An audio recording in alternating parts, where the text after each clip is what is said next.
Capítulo 31. Exodo. Uma muralha de fumaça engoliu Horan assim que ele entrou no Sete Roldanas, a taverna de Morn. Parou embaixo dos chifres de Urgal que estavam presos acima da porta e deixou seus olhos se adaptarem ao interior embaçado. Olá, gritou. A porta para os quartos dos fundos se abriu com um estrondo enquanto Tara vinha lentamente na frente, seguida por Morn. Ambos encaram Roran embarados. Tara plantou os punhos carnudos nos quadris e perguntou, o que você quer aqui? Horan encarou por um instante, tentando determinar a origem de sua animosidade. Vocês já decidiram se atravessarão a espinha comigo? Isso não lhe diz respeito, vociferou Tara. Diz sim. No entanto, ele se conteve e disse, sejam quais forem as suas intenções, e se estiverem indo, Elaine gostaria de saber se há lugar sobrando nas suas bagagens para alguns itens, ou se vocês estão precisando de espaço para levar alguma coisa. Ela tem espaço a mais. Morn. Ele apontou para uma muralha atrás do bar, onde havia tonéis de carvalho enfileirados. Eu tenho, envoltos em palha, 12 barris da mais clara cerveja de inverno, que têm sido mantidos na mais perfeita temperatura durante os últimos 5 meses. Faziam parte do último lote de Kimby. O que devo fazer com eles? Ou com meus barris de cerveja leve e escura? Se eu os abandonar, os soldados os consumirão em uma semana, ou irão furá-los com pregos e derramar a bebida no chão, onde as únicas criaturas que as degustarão serão as larvas e os vermes.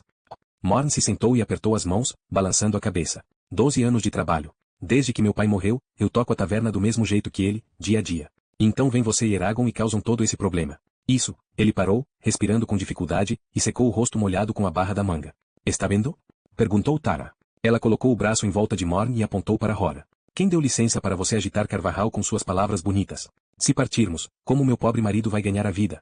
Ele não pode levar seu negócio a tiracolo como Rost ou Jedrick. Não pode se agachar num campo vazio e cultivá-lo como você. Impossível. Todos irão e ficaremos aqui morrendo de fome. Ou então iremos e mesmo assim morreremos de fome. Você nos arruinou. Horan desviou os olhos de seu rosto furioso e ruborizado, se voltou para a expressão mais perturbada de Morn e depois se virou e abriu a porta. Ele fez uma pausa na soleira e disse num tom de voz baixo, sempre considerei vocês meus amigos. Eu não os deixaria serem mortos pelo Império. Assim que saiu puxou seu manto e o apertou em torno de si, e saiu rapidamente da taverna, meditando no caminho. No poço de Fis, parou para beber água e logo Birgi apareceu. Ela o viu lutando para virar a manivela com apenas uma das mãos, então tomou para si a tarefa e içou o balde cheio d'água, o qual lhe passou sem dar um gole sequer. Ele bebeu o líquido gelado e disse, fico feliz que vocês estejam vindo. E lhe devolveu o balde. Birgi observou. Reconheço a força que o impulsiona, Hora, pois ela também me impele, ambos queremos encontrar os Razak. Assim que o fizermos, você me compensará a morte de Kimby. Nunca se esqueça disso.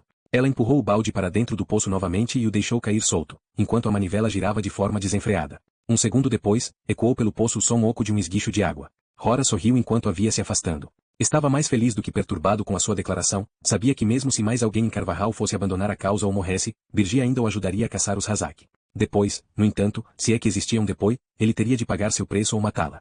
Essa era a única maneira de resolver tais questões. Lá pela noite, Horst e seus filhos haviam voltado para casa, carregando 2 pequenos pacotes envoltos em oleado. Isso é tudo? Perguntou Ellen. Horst respondeu afirmativamente, colocou os pacotes em cima da mesa da cozinha e os abriu, expondo 4 martelos, 3 pinças, um torno, um fole de tamanho médio e uma bigorna de 1,3 kg.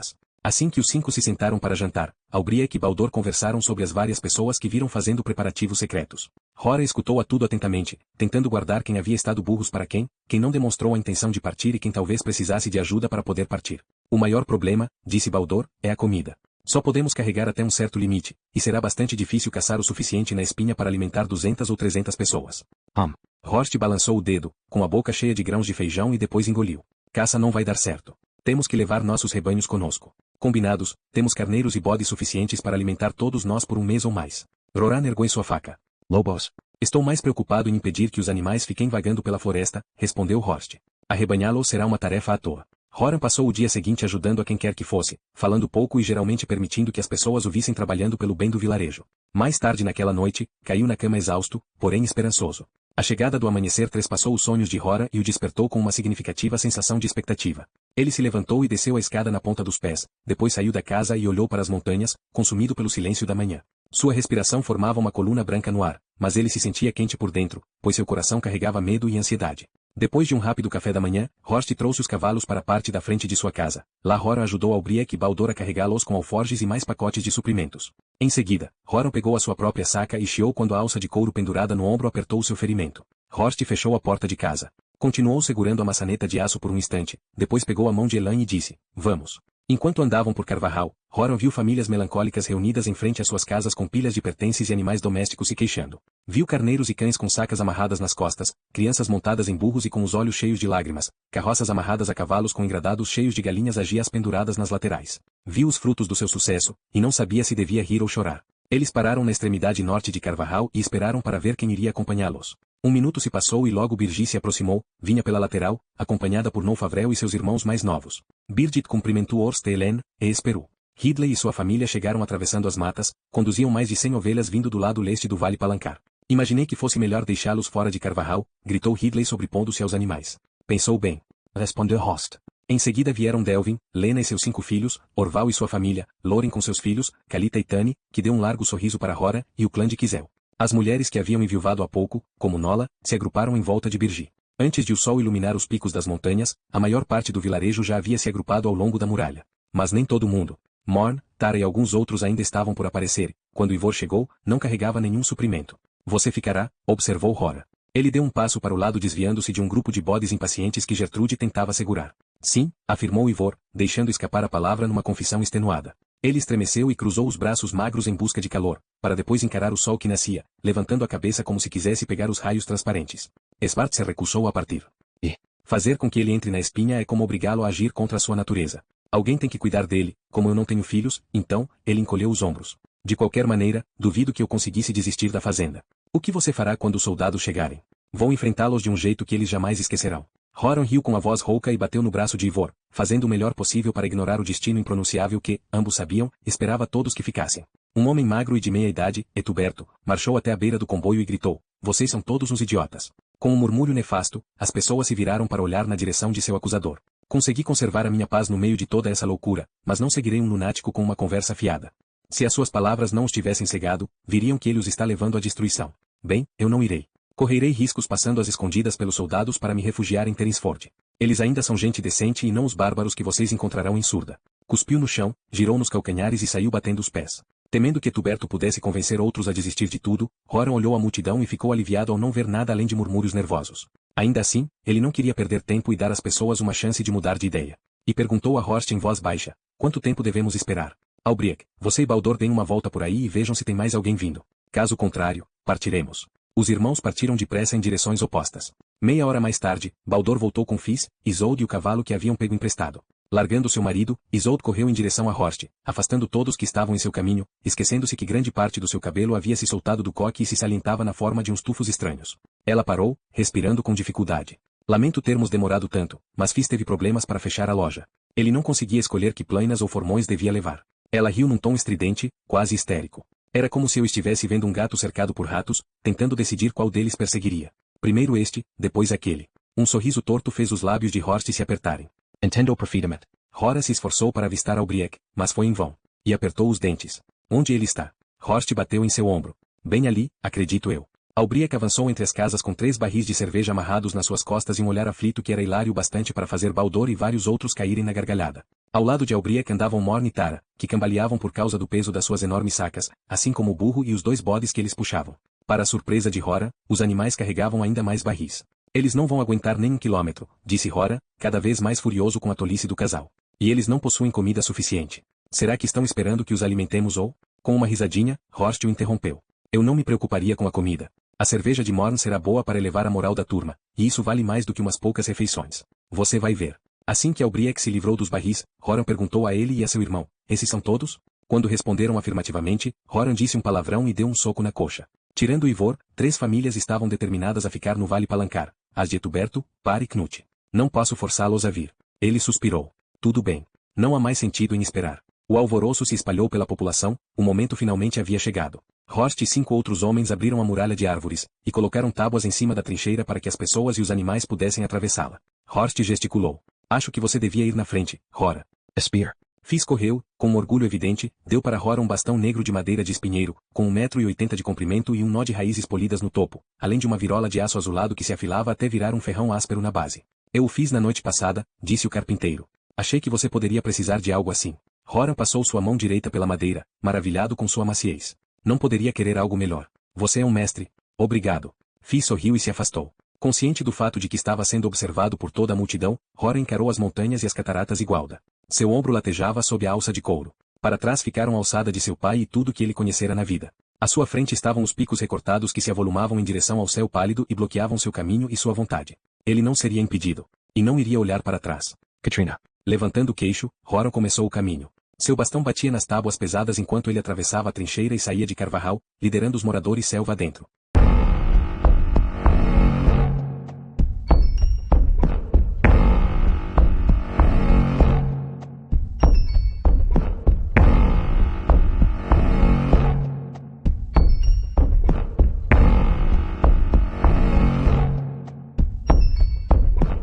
Capítulo 32. No Rochedo de Tena. Luminoso como um sol radiante, o dragão pairou perante Eragon e todos que estavam reunidos nos rochedos de Tel Nair, golpeava-os com rajadas de suas poderosas asas. O corpo do dragão parecia estar pegando fogo em virtude da manhã cintilante que iluminava suas escamas douradas e cobria o solo e as árvores com raios de sol ofuscantes. Era bem maior do que Safira, grande o bastante para ter centenas de anos de idade, e tinha, proporcionalmente, pescoço, membros e um rabo mais grossos. Sobre seu dorso sentava-se o cavaleiro, cujo manto era surpreendentemente branco em contraste com o brilho das escamas. Eragon caiu de joelhos, com o rosto voltado para cima. Não estou sozinho? O medo e o alívio percorreram seu interior. Não teria mais que assumir a responsabilidade pelos Varden e por Galbatorix sozinho. Aqui estava um dos guardiões do passado, renascido das profundezas do tempo para guiá-lo, um símbolo vivo e uma evidência das lendas com as quais ele havia sido criado. Aqui estava o seu mestre. Aqui estava uma lenda. Quando o dragão se virou para aterrissar, Eragon ficou sem fôlego, a perna da criatura havia sido mutilada por uma terrível explosão, deixando um toco branco e inerte no lugar de um outrora poderoso membro. Lágrimas encheram seus olhos. Um redemoinho de galhos e folhas secas envolveu o cume da montanha enquanto o dragão se assentava na relva de trevos de cheiro e dobrava suas asas. O cavaleiro desceu cuidadosamente de sua montaria pela intacta perna direita do dragão e se aproximou de Eragon, com as mãos fechadas à sua frente. Ele era um elfo de cabelo prateado, um velho cuja idade estava além de qualquer medida, embora o único sinal dela tosse a expressão de grande compaixão e tristeza em seu rosto. Ostato Chetova, disse Eragon. O sábio pesaroso. Como você pediu, eu vim. Com um susto, ele se lembrou do cerimonial e tocou os seus lábios. Eitra Esterni Onotelduin. O cavaleiro sorriu. Segurou Eragon pelos ombros e o ergueu até que ficasse de pé, encarando com uma doçura que não permitiu a Eragon olhar para mais ninguém, preso à profundeza infinita dos olhos do elfo. Oromis é o meu nome, Eragon matador de espectros. Você sabia, sussurrou Islanzadi com uma expressão ferida que rapidamente se transformou num acesso de fúria. Você sabia da existência de Eragon e ainda assim não me disse? Porque você me traiu, Shurtugal? Oromis libertou Eragon de seu olhar e se voltou para a rainha. Mantive o silêncio porque não tinha certeza se Eragon ou Arya sobreviveriam tempo suficiente para vir até aqui, não tinha a menor intenção de lhe dar uma esperança frágil que poderia ser frustrada a qualquer instante. Islanzadi girou o corpo e sua capa de penas de cisne se ergueu como se fossem asas. Você não tinha o direito de esconder essa informação de mim. Eu poderia ter enviado guerreiros para proteger Arya, Eragon e Safira em Fartendur e escoltá-los até aqui com segurança. Oromis sorriu com tristeza. Não escondi nada de você, Islanzadi, a não ser o que você já havia optado por não ver. Se tivesse rastreado o reino através de cristalomancia, como é o seu dever, teria identificado a fonte do caos que se espalhou pela Lagaesia e descobriria a verdade sobre Arya e Eragon. Que pudesse se esquecer dos Varden e dos anões na sua dor é compreensível, mas de Bron, Bener-Alfakin? o último dos amigos dos elfos? Você andou cega para o mundo, Islanzadi, e relaxou no seu trono. Eu não poderia correr o risco de desviá-la ainda mais, a sujeitaria a outra perda. A raiva de Islanzadi esgotou-se, deixando seu rosto pálido e seus ombros caídos. Sinto-me diminuída, sussurrou ela. Uma nuvem de ar quente e úmido roçou Eragon enquanto o dragão dourado se curvava para examiná-lo com seus olhos brilhantes e faiscantes. Já estamos bem apresentados, Eragon matador de espectros. Sou Glaedra. Sua voz, inequivocamente masculina, ressoou e fez estremecer a mente de Eragon, como o rosnado de uma avalanche. Tudo o que Eragon pôde fazer foi tocar em seus lábios e dizer, sinto-me honrado. Glaedra desviou sua atenção para Safira. Ela permaneceu imóvel, com o pescoço levemente arqueado enquanto Glaedra cheirava o contorno de sua asa. Eragon viu os músculos da perna de Safira se apertarem, alvoroçados com um tremor involuntário. Você cheira humanos, disse Glaedra, e tudo que conhece da sua própria raça é o que os instintos a ensinaram, mas tem o coração de um verdadeiro dragão. Durante essa troca silenciosa, Oryx se apresentou a Oromis. Sinceramente, isto está além de qualquer coisa que eu poderia esperar. Você é uma surpresa agradável nestes tempos tenebrosos, cavaleiro. Ele bateu com o punho bem no coração. Se não for muita presunção da minha parte, vou lhe pedir uma gentileza em nome do meu rei e do meu clã, como era costume entre nossa gente. Oromis assentiu com um aceno de cabeça. Irei concedê-la se estiver dentro dos limites do meu poder. Então me diga, por que você permaneceu escondido durante todos esses anos? Você era extremamente necessário, Argetlon. Ah, disse Oromis. Existem muitas tristezas no mundo, e uma das maiores é não ter como ajudar aqueles que sofrem. Não podia correr o risco de deixar este santuário pois, se eu tivesse morrido antes que um dos ovos de Galbatorix rompessem, então não haveria ninguém para passar os nossos segredos para o novo cavaleiro, e seria ainda mais difícil derrotar Galbatorix. Esse foi o seu motivo? Botou para fora Oryx. Essas são as palavras de um covarde. Os ovos poderiam nunca ter rompido. Todos fizeram um silêncio mortal, exceto por um leve rosnado que emanava por entre os dentes de Glaedra.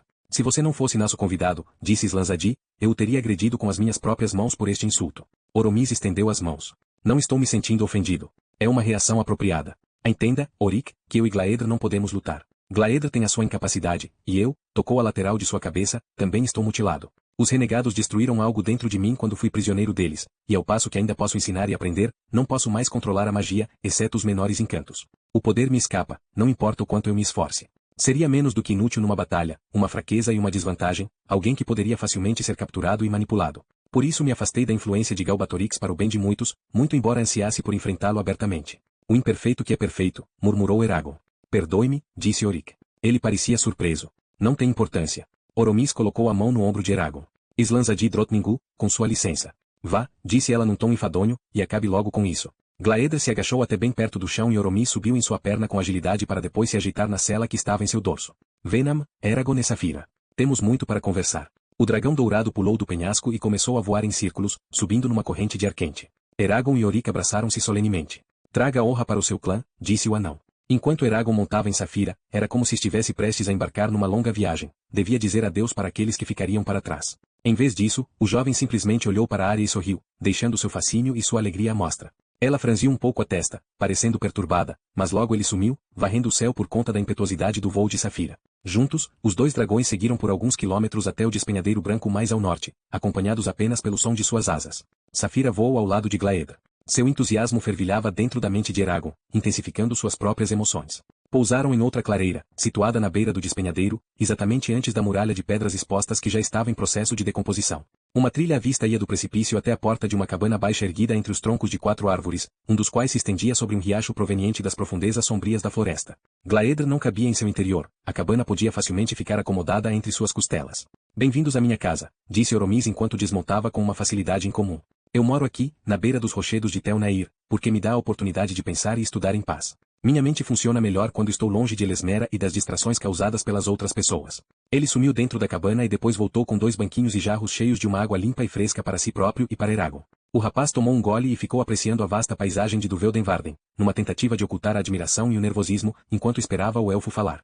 Estou na presença de outro cavaleiro. Atrás dele, Safira se agachava com os olhos fixos em Glaedra, amassando lentamente a lama entre as suas garras. O hiato em sua conversa começou a se alongar cada vez mais. 10 minutos se passaram, meia hora, e então 1 hora. Chegou ao ponto em que Eragon começou a medir o tempo que transcorria observando o movimento do sol. A princípio, sua mente fervilhava de perguntas e pensamentos, mas estes aos poucos foram diminuindo até uma calma aceitação. Bastava, para ele, ficar observando o dia. Só então Oromis se pronunciou. Você aprendeu bem o valor da paciência. Isso é bom.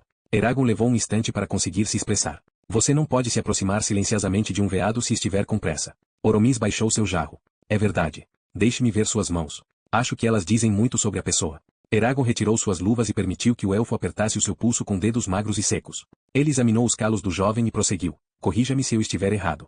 Você manejou uma foice e um arado durante mais tempo do que brandiu uma espada, embora esteja acostumado com um arco. Sim. E você pouco escreveu e desenhou, talvez nunca tenha se dedicado a isso. Bron ensinou-me as letras em Teir.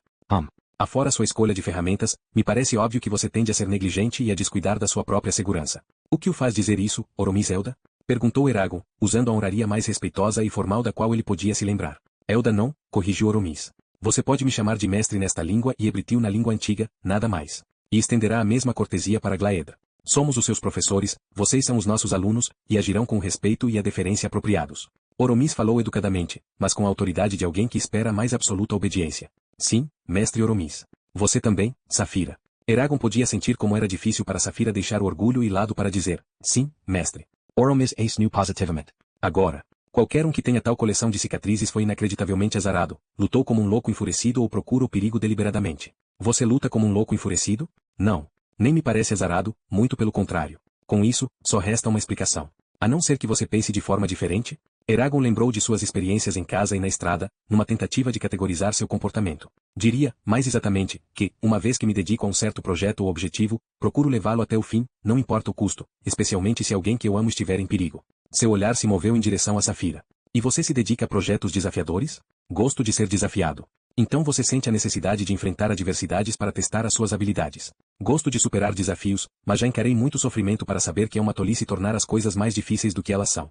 E tudo que eu posso fazer para sobreviver nessas circunstâncias. Contudo você optou por seguir os Hazak quando teria sido mais fácil permanecer no Vale Palancar. E veio para cá. Era coisa certa a fazer, mestre. Durante alguns minutos, ninguém falou. Eragon tentou adivinhar o que o elfo estava pensando, mas não conseguiu retirar nenhuma informação do seu semblante que mais parecia uma máscara. Finalmente, Oromis se moveu. Você, por acaso, ganhou alguma espécie de berloque em Tarnag, Eragon? Uma joia, armadura ou até mesmo uma moeda? Sim. Eragon enfiou a mão dentro de sua túnica e puxou o colar com um pequeno martelo de prata. Ganel fez isto para mim obedecendo ordens de Rotar, para impedir que qualquer um veja a mim ou Safira por cristalomancia. Eles temiam que Galbatorix pudesse descobrir como estou. Como você sabe? Porque, disse Oromis, eu não podia mais senti-lo. Alguém tentou me observar por Siltrin há cerca de uma semana. Foi você? Oromis balançou a cabeça de modo afirmativo. Depois que observei você com Arya pela primeira vez, não tive necessidade de usar tais métodos grosseiros para encontrá-lo. Eu podia tocar a sua mente com a minha, como fiz quando você estava ferido em Fartendur. Levantando o amuleto, murmurou algumas frases na língua antiga, e depois o largou. Ele não contém nenhum outro encanto que eu consiga detectar. Fique com ele o tempo todo, é um presente valioso. Ele pressionou as pontas dos seus longos dedos umas contra as outras, cujas unhas eram tão arredondadas e brilhantes quanto escamas de peixe, e olhou entre os arcos que eles formavam na direção do horizonte branco. Porque você está aqui, Eragon? Para completar o meu treinamento. E o que você acha que esse processo requer? Eragon mudou de posição inquietamente.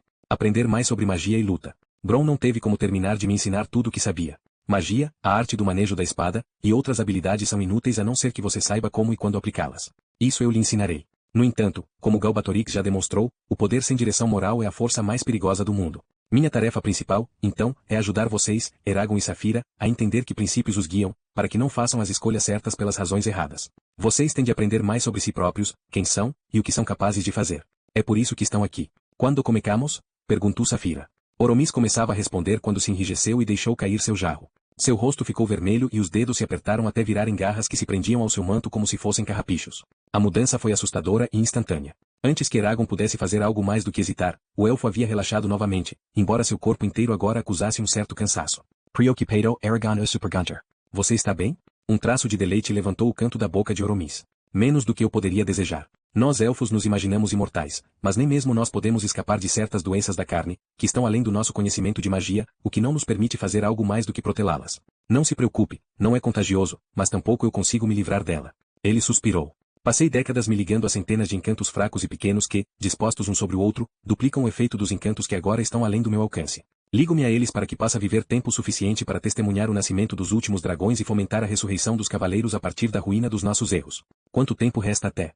Oromis levantou a sobrancelha. Quanto tempo resta até eu morrer? Temos tempo, mas é pequeno e precioso para você e para mim, especialmente se os Varden decidirem cobrar sua ajuda. Como resultado, respondendo à sua pergunta, Safira, começaremos a sua instrução imediatamente, e treinaremos mais rápido do que qualquer cavaleiro já fez ou jamais fará, pois tenho que condensar décadas de conhecimento em meses e semanas. Você sabe, disse Eragon, lutando contra o embaraço e a vergonha que faziam suas bochechas arderem, da minha enfermidade. Ele abafou a última palavra, odiando a sua sonoridade. Estou tão estropiado quanto você. Um olhar de compaixão suavizava a expressão de Oromis, embora sua voz fosse firme. Eragon, você só será um aleijado caso se considere assim. Entendo como se sente, mas você deve permanecer otimista, pois uma perspectiva negativa é um obstáculo maior do que qualquer ferimento físico. Falo por experiência própria. A autopiedade não servirá a você nem a Safira. Eu e os outros usuários de magia estudaremos a sua enfermidade para ver se podemos desenvolver uma maneira de aliviá-la mas, enquanto isso, seu treinamento prosseguirá como se não houvesse nada diferente.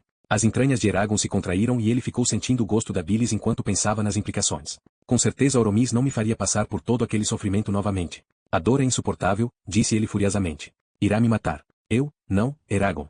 Ela não irá matá-lo. Isso eu sei sobre a sua maldição. No entanto, ambos temos os nossos deveres, você para com os Varden e eu para com você. Não podemos nos esquivar deles por conta de uma mera dor. Há muita coisa em risco e mal podemos nos permitir falhar. Tudo que Eragon pôde fazer foi balançar sua cabeça enquanto o pânico ameaçava subjugá-lo. Ele tentou renegar as palavras de Oromis, mas era impossível escapar à verdade que elas continham.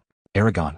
Você deve aceitar esse fardo de boa vontade. Você não tem ninguém ou nada porque esteja disposto a se sacrificar. Seu primeiro pensamento foi para Safira, mas ele não estava fazendo isso por ela. Nem para Nazuada. Nem mesmo para Arya. O que o impulsionava, então? Quando ele prometeu lealdade para Nazuada, o fez pelo bem de Horan e das outras pessoas que estavam presas nos domínios do Império. Mas será que elas significavam tanto para ele a ponto de fazer com que ele sofresse tanta angústia? Sim, concluiu ele. Sim, é claro, porque sou o único que tem uma chance de ajudá-los, e porque não ficarei livre da sombra de Galbatorix até que eles também estejam. E porque esse é o meu único objetivo na vida. O que mais eu faria? Ele estremeceu enquanto pronunciava a frase assustadora. Eu aceito em nome daqueles pelos quais luto, o povo da Lagaesia, de todas as raças, que sofreu com a brutalidade de Galbatorix. Não importa a dor, juro que estudarei com mais afinco do que qualquer outro aluno que você já teve. Oromis assentiu solenemente com a cabeça. Não peço nada mais. Ele olhou para Glaedro por um instante e prosseguiu. Levante-se e tire a sua túnica. Deixe-me ver do que você é feito. Espere, disse Safira. Bron estava a par de sua existência aqui, mestre? Eragon fez uma pausa, chocado com a possibilidade. É claro, disse Oromis. Ele foi meu pupilo quando era menino em Ilireia. Fico feliz por vocês terem lhe propiciado um enterro decente, pois ele teve uma vida dura e poucos chegaram a lhe demonstrar alguma consideração. Espero que tenha encontrado a paz antes de adentrar o vazio. Eragon franziu a testa lentamente. Você também conhecia Morza? Ele foi meu aprendiz antes de Bron. E Galbatorix? Fui um dos anciãos que lhe negou outro dragão depois que o primeiro foi morto, mas não tive o azar de ser seu professor. Ele se certificou, pessoalmente, de caçar e assassinar cada um dos seus mentores. Eragon queria inquirir mais, entretanto o melhor seria esperar, por isso se levantou e desatou o nó que amarrava o topo de sua túnica. Parece, disse para Safira, que jamais saberemos todos os segredos de Bron. Ele estremeceu enquanto tirava a túnica no ar frio e depois endireitou os ombros e levantou o peito. Oromis o circundou e parou com uma exclamação de espanto assim que viu a cicatriz que atravessava as costas de Eragon. Arya e nenhum dos curandeiros dos Varden se ofereceram para remover esse vergão? Você não devia carregá-lo. Arya se ofereceu, mas, Eragon fez uma pausa, incapaz de articular seus sentimentos. Finalmente, ele disse. Ele agora é uma parte de mim, assim como a cicatriz de Murtag é uma parte dele. A cicatriz é Murtag? Murtag carregava uma marca semelhante. Ela lhe foi infligida por seu pai, Morza, ao jogar Zarhok em cima dele quando era apenas uma criança. Oromis o encarou seriamente durante um longo tempo antes de acenar com a cabeça e seguir em sua direção. Você tem uma boa quantidade de músculos e não é tão torto quanto a maior parte dos arqueiros. Você é ambidestro? De fato não, mas tive de aprender como lutar com a minha mão esquerda depois que quebrei meu pulso em Teir. Bom, isso fará com que economizemos algum tempo. Segure as mãos atrás das costas e levante-as o mais alto possível. Eragon fez o que lhe foi pedido, mas a posição provocou dor em seus ombros e ele mal pôde fazer suas mãos se tocarem. Agora incline-se para frente enquanto mantém seus joelhos retos. Tente tocar o chão. Isso foi ainda mais difícil para Eragon. Acabou curvado como um corcunda, com os braços dependurados inutilmente ao lado da cabeça, enquanto sentia pontadas nos tendões da perna que queimavam. Seus dedos ainda estavam a uns 20 ou 25 centímetros do chão. Pelo menos você consegue se alongar sem sentir dor. Eu não esperava tanto. Você consegue fazer uma série de exercícios de flexibilidade sem se cansar muito. Sim. Depois, Oromis se dirigiu a Safira. Quero checar as suas habilidades também, dragão. Ele lhe passou uma série de poses complexas que contorceram cada centímetro de sua sinuosa extensão de uma maneira fantástica, culminando numa série de acrobacias aéreas de um tipo que Eragon jamais vira antes. Apenas algumas coisas iam além da sua capacidade, como executar um loop para trás ao mesmo tempo em que serpenteava pelo ar. Quando ela aterrissou, foi Glaedro que falou, temo que tenhamos mimados cavaleiros. Se nossos iguais recém-nascidos fossem forçados a tomar conta de si próprios em meio à natureza, como aconteceu com você e com os nossos ancestrais, então talvez eles possuiriam a sua habilidade. Não, disse Oromis. Mesmo se Safira tivesse sido criada em Vroengard usando os métodos estabelecidos, ainda assim voaria extraordinariamente. Raras vezes vi um dragão que se adaptasse de forma tão natural ao céu. Safira piscou, depois arrastou as asas e se mostrou ocupada limpando uma de suas garras de um jeito que deixava a sua cabeça condida. Você tem que melhorar, como todo sempre tem, mas pouco, muito pouco. O elfo se sentou novamente, com as costas perfeitamente retas. Durante as 5 horas seguintes, pelos cálculos de Eragon, Oromis sondou cada aspecto de seu saber e do de Safira, de botânica até marcenaria, de metalurgia até medicina, embora tivesse se concentrado principalmente no conhecimento deles acerca da história e da linguagem antiga. O interrogatório deixou Eragon reconfortado, pois o lembrava de como Bron costumava sabatiná-lo durante suas longas viagens. Lembrou das viagens para Teir e Drasleona. Quando pararam para o almoço, Oromis convidou Eragon a entrar em sua casa. Deixaram os 2 dragões sozinhos. O quartel-general do elfo não tinha nada, exceto aqueles poucos bens essenciais necessários à alimentação, higiene e à busca de uma vida intelectual. 2 paredes inteiras estavam repletas de cubículos que continham centenas de pergaminhos. Ao lado da mesa, havia uma bainha de ouro pendurada, da mesma cor das escamas de Glaedr, e uma espada combinando, cuja lâmina era de um bronze iridescente. Na almofada interna da porta, localizada bem no centro da madeira, havia um painel plano com 1 palmo de altura e 2 de largura. Nele estava pintada uma cidade bela e muito alta edificada sobre uma escarpa e capturada pela luz rosada de uma lua cheia ascendente. A face lunar repleta de buracos era dividida em 2 partes pela linha do horizonte e parecia estar acomodada no chão como um domo maculado tão grande quanto uma montanha. O quadro era tão claro e perfeitamente detalhado, que Eragon a princípio o tomou como uma janela mágica. Foi só quando notou ser a imagem de fato estática que pôde aceitá-la como uma peça de arte. Onde é isso? Pergunto. As feições oblíquas de Oromis se contraíram por um instante. Você faria bem se memorizasse esse cenário, Eragon, pois lá está o centro da sua desgraça. Você vê o que foi outrora nossa cidade de Ilireia. Ela foi incendiada e abandonada durante a do FYRN Sublaka e se tornou a capital do reino Brodring e agora é a cidade tenebrosa de Urubain. Eu fiz essa fight na noite em que eu e os outros fomos forçados a abandonar nossos lares antes de Galbatorix chegar. Você pintou essa fight? Não foi bem assim. Uma fight é uma imagem fixada por magia sobre uma lousa plana quadrada e polida, que é preparada antes com várias camadas de pigmentos. O cenário que está gravado naquela porta é exatamente como Ilireia se apresentava a mim no momento em que fiz meu encanto. E, perguntou Eragon, incapaz de interromper o turbilhão de perguntas, o que era o reino Brodling? Os olhos de Oromis se arregalaram com espanto. Você não sabe? Eragon balançou negativamente a cabeça. Como pode não saber? Considerando as suas circunstâncias e o medo que Galbatorix inflige à sua gente, posso entender que você tenha sido criado na escuridão, ignorando a sua herança. Mas não posso crer que Bron tenha relaxado tanto com sua instrução a ponto de negligenciar assuntos que até mesmo os elfos e anões mais novos dominam. Os filhos dos Varden poderiam me falar muito mais sobre o passado. Bron estava mais preocupado em me manter vivo do que em falar sobre pessoas mortas, retrucou Eragon. Tal afirmação deixou Oromis em silêncio. Até que, finalmente, ele disse, perdoe-me. Eu não tinha intenção de contestar a decisão de Bron. O problema é que sou impaciente além de qualquer medida, temos tão pouco tempo, e cada coisa nova que você tem de aprender reduz aquilo que estava programado para você aperfeiçoar durante a sua estada aqui. Ele abriu uma série de armários escondidos no interior da parede curva e retirou pãezinhos e travessas com frutas, os quais enfileirou sobre a mesa. Parou por um momento sobre a comida, com os olhos fechados, antes de começar a comer. O reino Brodring era a terra dos humanos antes da queda dos cavaleiros. Depois que Galbatorix matou Vrael, voou sobre Lireia com os renegados e depois o rei Angrenostre, tomou seu trono e seus títulos para si próprio. O reino Brodring, então, converteu-se no núcleo das conquistas de Galbatorix.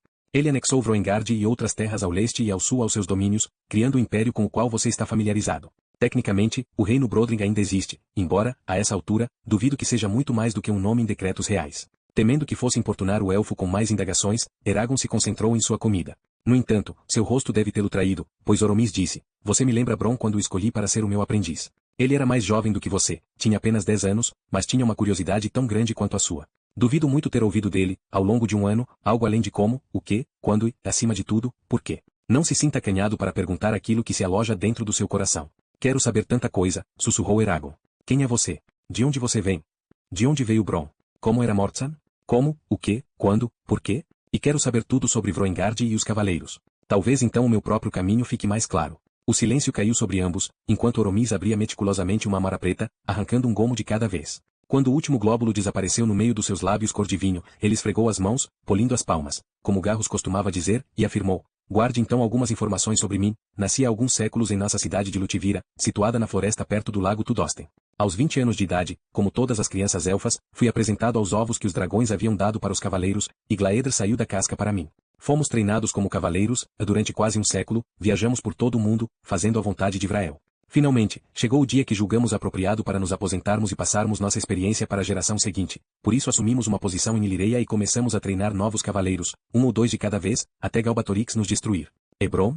Bron veio de uma família de iluminadores em Coasta. Sua mãe chamava-se Nelda e seu pai, Oukon.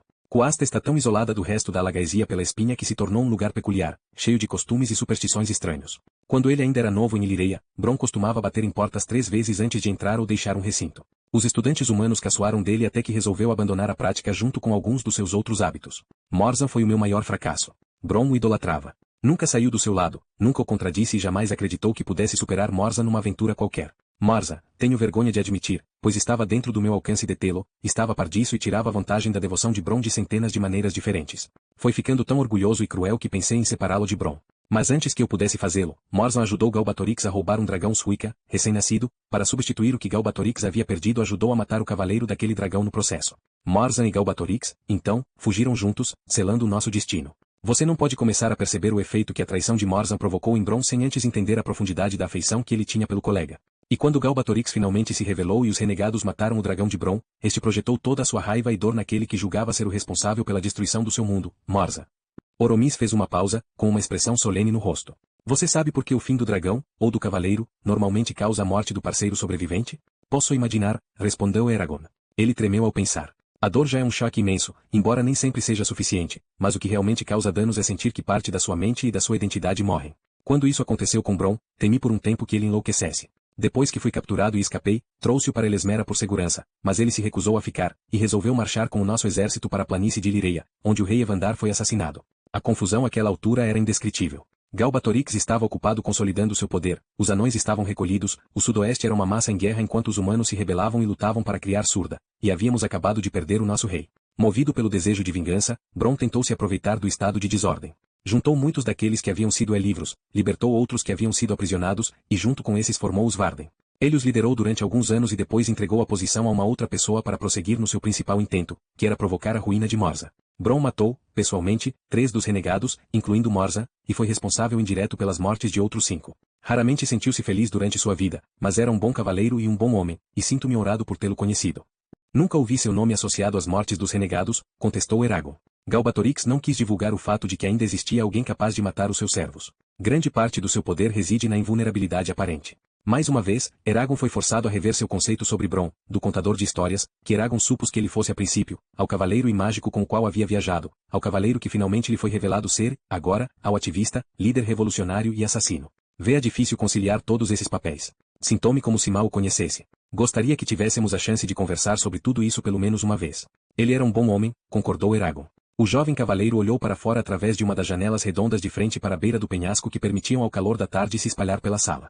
Ele observou Saphira, notando como ela agia com Glaedr, parecendo ao mesmo tempo tímida e reservada. Num dado instante, ela serpeava para examinar alguns recantos na clareira, e no seguinte arrastava as asas e avançava sutilmente em direção ao dragão maior, balançando a cabeça de um lado para o outro, com a ponta da cauda se contraindo como se estivesse prestes a se lançar sobre um veado. Para Eragon, lembrava uma gatinha tentando seduzir um macho mais velho para brincar, só que Glaedr permanecia impassível a todas as suas maquinações. Saphira, chamou ele. Ela respondeu com um palpitar distraído dos seus pensamentos, quase não reconhecendo Saphira, responda-me. O quê? Sei que você está excitada, mas não faça papel de boba. Você fez papel de bobo diversas vezes, retrucou ela. Sua resposta foi tão inesperada que o deixou atordoado. Era o tipo de observação casualmente cruel que os humanos normalmente faziam, mas que ele jamais esperava que fosse um dia ouvir dela.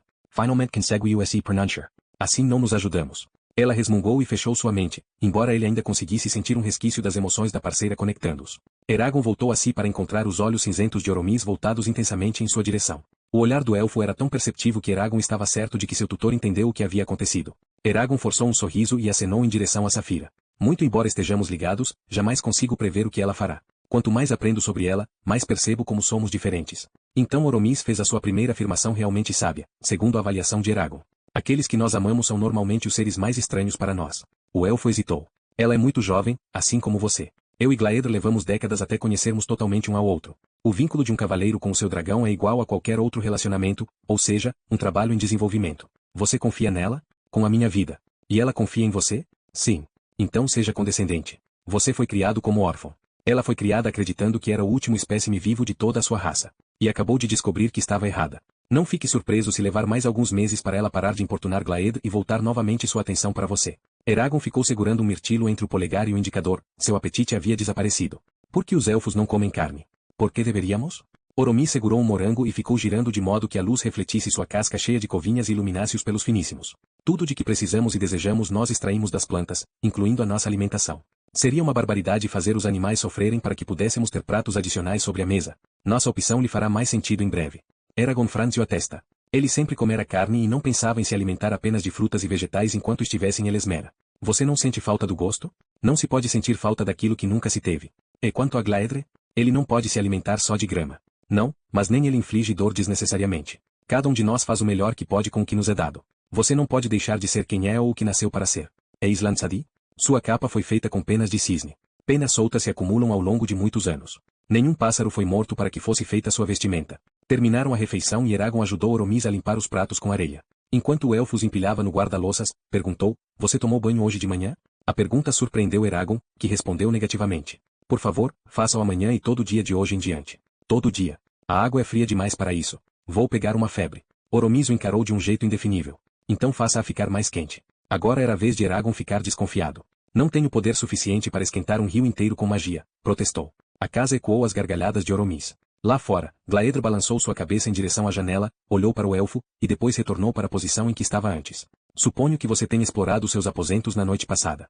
Eragon ace new positivamente. E viu um quartinho com uma depressão no chão? Achei que fosse para lavar roupas ou lençóis.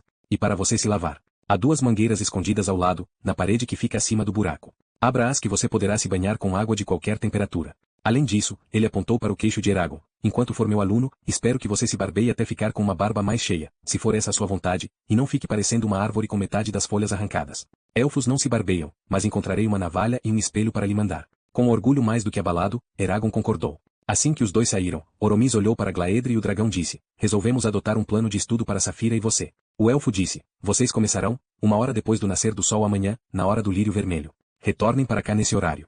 E traga a cela que Bron fez para você, Safira, prosseguiu Oromis. Façam o que quiserem até lá, Elesmera possui muitas maravilhas para os forasteiros, se vocês desejarem vê-las. Vou me lembrar disso, afirmou Eragon, curvando a cabeça.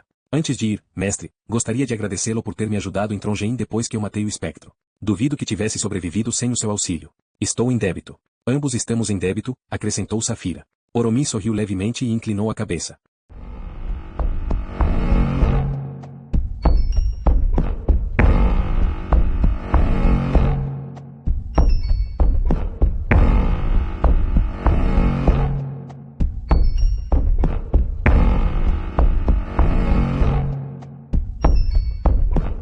Capítulo 33. As vidas secretas das formigas. Assim que se afastaram de Oromis e Glaedra, Safira disse, Eragon, existe outro dragão. Dá para acreditar? Ele acariciou seu ombro. É maravilhoso. Bem acima de Duvelden-Varden.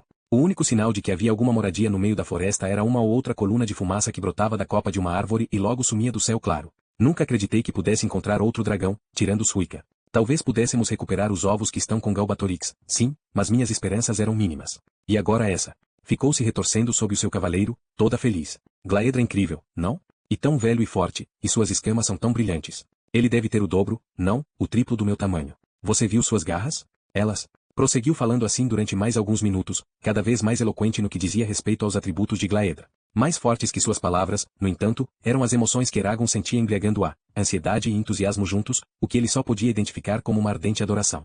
Eragon tentou contar para Safira o que havia descoberto com Oromis, percebera que ela não havia prestado atenção em nada, mas viu que era impossível mudar de assunto. Ficou, então, sentado em silêncio nas costas do dragão, o mundo lá embaixo era um oceano verde esmeralda, e sentiu-se o homem mais solitário existente. De volta aos seus aposentos, Eragon decidiu recolher-se, estava muito cansado por causa dos acontecimentos do dia e das semanas de viagem. E Safira estava mais do que contente por poder ficar sentada em sua cama, falando sobre Glaedra, enquanto ele examinava os mistérios da banheira dos elfos. A manhã chegou e com ela veio um pacote embrulhado em papel fino contendo a navalha e o espelho que Oromis havia prometido. A lâmina havia sido feita à maneira dos elfos, por isso não precisava ser amolada nem afiada. Fazendo caretas, Eragon tomou seu primeiro banho em água quente, e logo ergueu o espelho e se defrontou com seu semblante. Pareço mais velho e cansado. Não só isso, mas suas feições haviam ficado mais angulosas, com uma ascética aparência aquilina. Ele era elfo, mas ninguém o identificaria como um humano puro sangue o examinasse atentamente. Puxando seu cabelo para trás, ele expôs as orelhas agora afiladas em ligeiras pontas, era uma evidência a mais de como o vínculo com Safira o havia mudado. Tocou uma de suas orelhas, deixou seus dedos percorrerem aquela forma peculiar. Era difícil aceitar aquela transformação. Muito embora soubesse que ela aconteceria, e de vez em quando aceitava bem tal perspectiva como a última confirmação de que ele era um cavaleiro, a realidade o deixou completamente confuso. Ressentia-se do fato de não ter nenhum controle sobre as alterações em seu corpo, contudo ao mesmo tempo estava curioso em relação ao destino deste processo. Além disso, tinha consciência de que ainda estava no meio de sua adolescência humana em todo o seu reino de mistérios e dificuldades. Quando finalmente saberei quem e o que sou. Ele encostou o fio da lâmina no seu rosto, como vira garros fazer, e a arrastou pela pele. Os pelos se soltaram, mas eram longos e desiguais. Eragon alterou o ângulo da navalha e tentou novamente, desta vez fez melhor. Quando chegou no queixo, no entanto, a lâmina escorregou de sua mão e o cortou do canto da boca até a parte inferior do maxilar. Ele gritou e largou a navalha, tentava estancar o corte com a mão, mas fez o sangue escorrer pelo seu pescoço. Cuspindo as palavras pela boca semicerrada, ele disse, Vais e Eiu. A dor rapidamente sumiu enquanto a magia fazia a pele se fechar, embora seu coração ainda palpitasse por causa do susto. Eragon, Grita Safira. Ela forçou a cabeça e os ombros para dentro do vestíbulo e usou o nariz para abrir a porta do banheiro, chamejando as narinas ao cheiro de sangue. Vou viver, garantiu ele. Ela ficou olhando para a água cheia de sangue. Tenha mais cuidado. Preferia você roto como um servo novo do que decapitado por causa de um barbear rente. Eu também. Pode sair, estou bem. Safira resmungou, relutante, se retirou. Eragon se sentou e ficou olhando para a lâmina. Até que, finalmente, murmurou, pode esquecer. Compondo-se, reviu seu vocabulário da língua antiga, selecionou algumas palavras e deixou que o encanto inventado fluísse de sua boca. Um leve jato de pó preto caiu do seu rosto e sua barba rala se desintegrou, deixando suas bochechas perfeitamente lisas. Satisfeito, Eragon saiu e selou Safira, que imediatamente voou e seguiu na direção dos rochedos de Tel Nair. Aterrissaram em frente à cabana e foram recebidos por Oromis e Glaedra. Oromis examinou a cela de Safira. Passou o dedo por cada correia, parando nas costuras e nas fivelas, e depois avaliou que se tratava de um trabalho manual passável, considerando como e quando foi feito. Bron sempre foi hábil com as mãos. Use esta cela quando tiver que viajar em grande velocidade. Mas quando for permitido algum conforto, ele adentrou a cabana por um instante e reapareceu carregando uma cela densa e moldada, decorada com desenhos dourados ao longo do assento e das peças de apoio para as pernas. Use isso. Foi fabricada em Vroengard e está impregnada com tantos encantos que ela jamais irá lhe falhar nas horas de necessidade. Eragon cambaleou com o peso da cela assim que a recebeu de Oromis. Assemelhava-se a de Bron, com uma fiada de fivelas, destinadas a imobilizar as pernas, penduradas dos dois lados. O assento profundo foi modelado no couro de uma maneira a permitir que ele pudesse voar, à vontade, por horas a fio, tanto sentado com a coluna ereta quanto deitado no pescoço de Safira. Além disso, as correias que envolviam o peito de Safira tinham nós e carreiras que podiam se estender para acomodar anos de crescimento. Uma série de laços largos em cada lado da cabeça da cela chamaram a atenção de Eragon. Ele perguntou qual era a sua finalidade. Glader Resmungo. Eles seguram os seus pulsos e braços para que você não seja morto como um rato quando Safira fizer uma manobra complexa. Oromis ajudou Eragon a tirar a cela que Safira estava usando. Safira, você irá com Glaedro hoje, enquanto eu ficarei aqui com Eragon. Como você quiser, disse ela exultante. Levantando seu corpanzil dourado do chão, Glaedro voou para o norte, Safira ia logo atrás. Oromis não deu a Eragon muito tempo para pensar na partida de Safira. O elfo conduziu até um quadrado de terra bem batida, debaixo de um salgueiro, bem nos fundos da clareira. Em pé à sua frente no quadrado, Oromis disse, o que estou prestes a lhe mostrar é chamado de Ringar, ou a dança da cobra e do Grol. É uma série de posturas que desenvolvemos a fim de preparar nossos guerreiros para o combate, embora todos os elfos as usem para manter sua forma e sua saúde. O Ringar consiste em 4 níveis, cada um mais difícil do que o anterior. Começaremos com o primeiro. A apreensão pela tarefa que estava por vir deixou Eragon enjoado a ponto de ele mal conseguir se mover. Ele apertou os punhos e arqueou ombros, fazendo sua cicatriz nas costas se repuxar enquanto ele olhava para o espaço entre seus pés. Relax a console how Oromis. Eragon abriu suas mãos num espasmo e deixou que elas pendessem na extremidade dos seus braços rígidos. Pedi para você relaxar, Eragon. Você não pode fazer o Ringar assim tão duro quanto um pedaço de couro cru. Sim, mestre. Eragon fez uma careta, relutando, afrouxou os músculos e as juntas, embora um nó de tensão continuasse sensível em sua barriga. Junte os seus pés e estenda os braços ao longo do corpo. Olhe para a frente. Agora respire fundo e levante os braços por sobre a cabeça de modo que as palmas das mãos se encontrem. Isso, assim. Expire e curve-se para baixo o mais rápido que puder, ponha as palmas da mão no chão, respire novamente, e pule para trás. Bom. Inspire e erga-se, olhando na direção do céu, e expire, levantando os quadris até formar um triângulo. Inspire pela parte de trás da garganta, e expire. Inspire, e expire. Inspire. Para completo desafogo de Eragon, as posições se mostraram suficientemente fáceis, não inflamaram a dor nas costas, contudo eram desafiadoras o bastante para que o suor gotejasse em sua testa e ele arfasse. O jovem se viu sorrindo de alegria e de alívio. Sua cautela evaporou e ele fluía pelas posições, em sua maioria elas sobrepujavam sua flexibilidade, agora tinha mais energia e confiança do que possuía desde antes da batalha em Fartendur. Talvez eu tenha me curado. Oromis fez o Ringar com ele, demonstrando um nível de força e flexibilidade que impressionou Eragon, especialmente para alguém com tanta idade. O elfo conseguia encostar a testa nos dedos dos pés. Ao longo do exercício, Oromis permaneceu impecavelmente composto, como se estivesse apenas passeando por um jardim. Suas instruções eram mais calmas e pacientes do que as de Bron, embora fossem totalmente firmes. Nenhuma desatenção seria permitida. Vamos limpar o suor dos nossos corpos, disse Oromis quando ambos terminaram. Enquanto iam para o riacho ao lado da casa, rapidamente tiraram as roupas. Eragon ficou olhando discretamente para o elfo, curioso para saber como era sua aparência despido. Oromis era muito magro, contudo seus músculos eram perfeitamente definidos, gravados debaixo de sua pele como as linhas proeminentes de uma xilogravura. Não crescia nenhum pelo no seu peito ou nas pernas, nem mesmo na virilha. Seu corpo parecia quase esquisito para Eragon, comparado aos dos homens que ele estava acostumado a ver em Carvajal, embora tivesse uma certa elegância refinada, como a de um gato selvagem. Quando ambos estavam limpos, Oromis levou Eragon para o interior de Duveldenvarden, até uma clareira cercada por árvores escuras, projetadas para dentro, que ocultavam o céu atrás de galhos e véus de líquen emaranhados. Seus pés se afundavam no musgo acima dos tornozelos. Tudo estava silencioso à volta deles. Apontando para uma tora branca cujo topo era liso e polido, de uns 3 metros de comprimento, posicionada no meio da clareira, Oromis disse, sente-se aqui. Eragon fez o que ele mandou. Cruze as suas pernas e feche os olhos. O mundo ficou escuro em torno dele. Da sua direita, ouviu Oromis sussurrar. Abra a sua mente, Eragon. Abra sua mente e ouça o mundo à sua volta, os pensamentos de cada ser desta clareira, das formigas nas árvores aos vermes no chão. Ouça até conseguir escutar a todos e entender seu propósito e sua natureza. Ouça e, quando não conseguir escutar mais nada, venha me dizer o que aprendeu. Depois disso a floresta ficou em silêncio.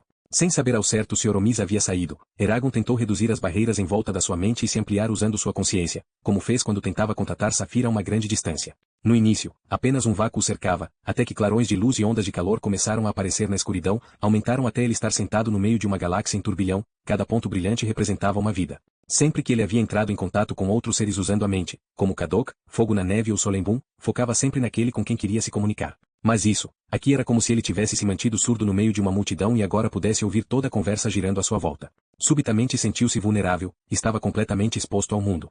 Qualquer um ou qualquer coisa que se aproximasse dele e de sua mente poderia controlá-lo. Ele se retesou inconscientemente, retraindo-se, e sua consciência da multidão sumiu. Lembrando-se de uma das lições de Oromis, Eragon diminuiu sua respiração e controlou o movimento dos seus pulmões até que relaxasse o suficiente para reabrir sua mente. De todas as vidas que podia sentir, a maioria era, sem dúvida, de insetos. A quantidade surpreendeu. Dezenas de milhares se espalhavam por uns 30 centímetros quadrados de musgo, enquanto milhões se multiplicavam por toda a pequena clareira e multidões incontáveis estavam mais além. Sua abundância, de fato, assustou Eragon. Ele sempre soube que os humanos eram raros e viviam sitiados na Lagaesia, mas jamais poderia imaginar que existiam em número tão menor do que o de insetos. Um dos poucos insetos com os quais ele estava familiarizado, e que Oromis também havia mencionado, eram as formigas vermelhas. Eragon concentrou sua atenção nas filas que marchavam pelo chão e subiam pelo caule e galhos de uma roseira selvagem. O que ele pôde perceber não podia ser descrito como pensamentos, seus cérebros eram muito primitivos, eram instintos. O instinto de encontrar comida e evitar ferimentos, o instinto de defender o seu território, o instinto de copular. Ao examinar os instintos das formigas, ele pôde começar a decifrar o comportamento delas. Ficou fascinado ao descobrir que, exceto alguns poucos espécimes que faziam expedições além das fronteiras de seu território, as formigas sabiam exatamente para onde estavam indo. Ele não tinha como determinar que mecanismo as guiava, mas seguiam por trajetos claramente indefinidos, do ninho para a comida e de volta para casa. Sua fonte de alimento era outra surpresa. Como ele esperava, as formigas matavam e se alimentavam de outros insetos, mas grande parte dos seus esforços estavam dirigidos para a cultura de algo que vivia na roseira. Seja qual fosse tal forma de vida, estava no limite para que Eragon pudesse senti-la. Ele focou toda a sua força nela, numa tentativa de identificá-la e satisfazer sua curiosidade. A resposta era tão simples que ele riu alto quando a compreendeu: pulgões. As formigas pastoravam para os pulgões, conduzindo-os e protegendo-os, assim como extraíam alimento deles ao massagear seus estômagos com as pontas das antenas. Eragon mal podia acreditar. Quanto mais ficava observando, mais se convencia de que estava certo. Ele rastreou as formigas debaixo da terra, dentro de seu manancial complexo de labirintos, e estudou como elas cuidavam de um certo membro de sua espécie que era muito maior do que uma formiga normal. No entanto, não tinha condições de determinar as intenções do inseto. Tudo que podia ver eram servos aglomerados à sua volta, rodeando-o, e removendo as partículas de matéria que ele produzia em intervalos regulares. Depois de um tempo, Eragon concluiu que havia recolhido todas as informações que podia das formigas, a não ser que estivesse disposto a ficar ali sentado durante o resto do dia, e estava prestes a voltar para o seu corpo, quando um esquilo pulou dentro da clareira. Sua aparição foi como uma rajada de luz, harmonizado que estava com os insetos. Atordoado, ele foi assolado pela torrente de sensações e sentimentos vindos do animal. O esquilo sentiu o cheiro da floresta com o seu focinho, sentiu a casca da árvore sob suas garras crispadas e o ar sibilar em consequência do balanço do rabo erguido e emplumado. Comparado a uma formiga, ele ardia de tanta energia e possuía uma inteligência inquestionável. De repente, pulou para um outro galho e desapareceu de sua consciência. A floresta parecia muito mais escura e tranquila do que antes quando Eragon abriu os olhos. Respirou bem fundo e olhou em volta, percebeu o valor, pela primeira vez, da quantidade de vida existente no mundo. Depois de desdobrar e estender suas pernas cheias de câimbras, andou até a roseira. O cavaleiro se agachou e examinou os galhos e os ramos. Com certeza havia pulgões e seus guardiões vermelhos vigilantes. E perto da base da planta estava um monte de folhas de pinheiro que marcavam a entrada do formigueiro. Era estranho vê-la com seus próprios olhos, nada nela denunciava as sutis e numerosas interações das quais ele agora estava a par. Absorto em seus pensamentos, Eragon voltou para a clareira, imaginando que ele poderia estar esmagando sob os seus pés a cada passo. Quando emergiu do abrigo das árvores, ficou assustado ao ver o quanto o sol havia descido. Eu devo ter ficado ali sentado por pelo menos umas 3 horas. Ele encontrou Oromis na cabana, escrevendo com uma pena de ganso. O elfo terminou seu bilhete, secou o bico da pena, tampou sua tinta e perguntou: "E o que você ouviu, Eragon?" Eragon estava ansioso para partilhar. Enquanto descrevia a sua experiência, ouviu sua voz se erguer com entusiasmo acerca dos detalhes da sociedade das formigas. Recontou tudo de que podia se lembrar, até a observação mais minuciosa e inconsequente, orgulhoso das informações que havia recolhido. Quando terminou, Oromis levantou uma sobrancelha. "Isso é tudo?" O desânimo se apossou de Eragon enquanto ele percebia que, de algum modo, não havia entendido direito o exercício. "Sim", Ebritil. "E os outros organismos na terra e no ar? Você pode me dizer o que eles estavam fazendo enquanto as suas formigas conduziam seus rebanhos?" "Não", Ebritil. "Nisso reside o seu erro. Você deve ficar consciente de todas as coisas igualmente e não fechar os olhos a fim de se concentrar num assunto em particular. Essa é uma lição essencial, até que a aprenda a fundo, você meditará na Tora 1 hora por dia. Como saberei que aprendi? Quando você puder olhar para um e saber de todos." Oromis gesticulou para que Eragon se juntasse a ele na mesa e depois colocou uma folha de papel em branco à sua frente, junto com uma pena e um frasco de tinta. "Até agora você não se comprometeu a utilizar seu conhecimento incompleto da língua antiga. Não que todos nós conheçamos todas as palavras da língua, mas você deve se familiarizar com a sua gramática e estrutura para que não morra por causa de um verbo colocado de maneira inadequada ou um erro semelhante. Não espero que você fale a nossa língua como um elfo, isso levaria a vida inteira, mas espero que alcance uma competência inconsciente. Quer dizer, você deve ser capaz de usá-la sem se esforçar. Além disso, você deve aprender a ler e escrever na língua antiga. Isso não só o ajudará a memorizar palavras, trata-se de uma habilidade essencial caso precise fazer um encanto especialmente longo e não esteja confiando em sua memória, caso encontre um encanto anotado e queira usá-lo. Cada raça desenvolveu seu sistema próprio de escrita na língua antiga.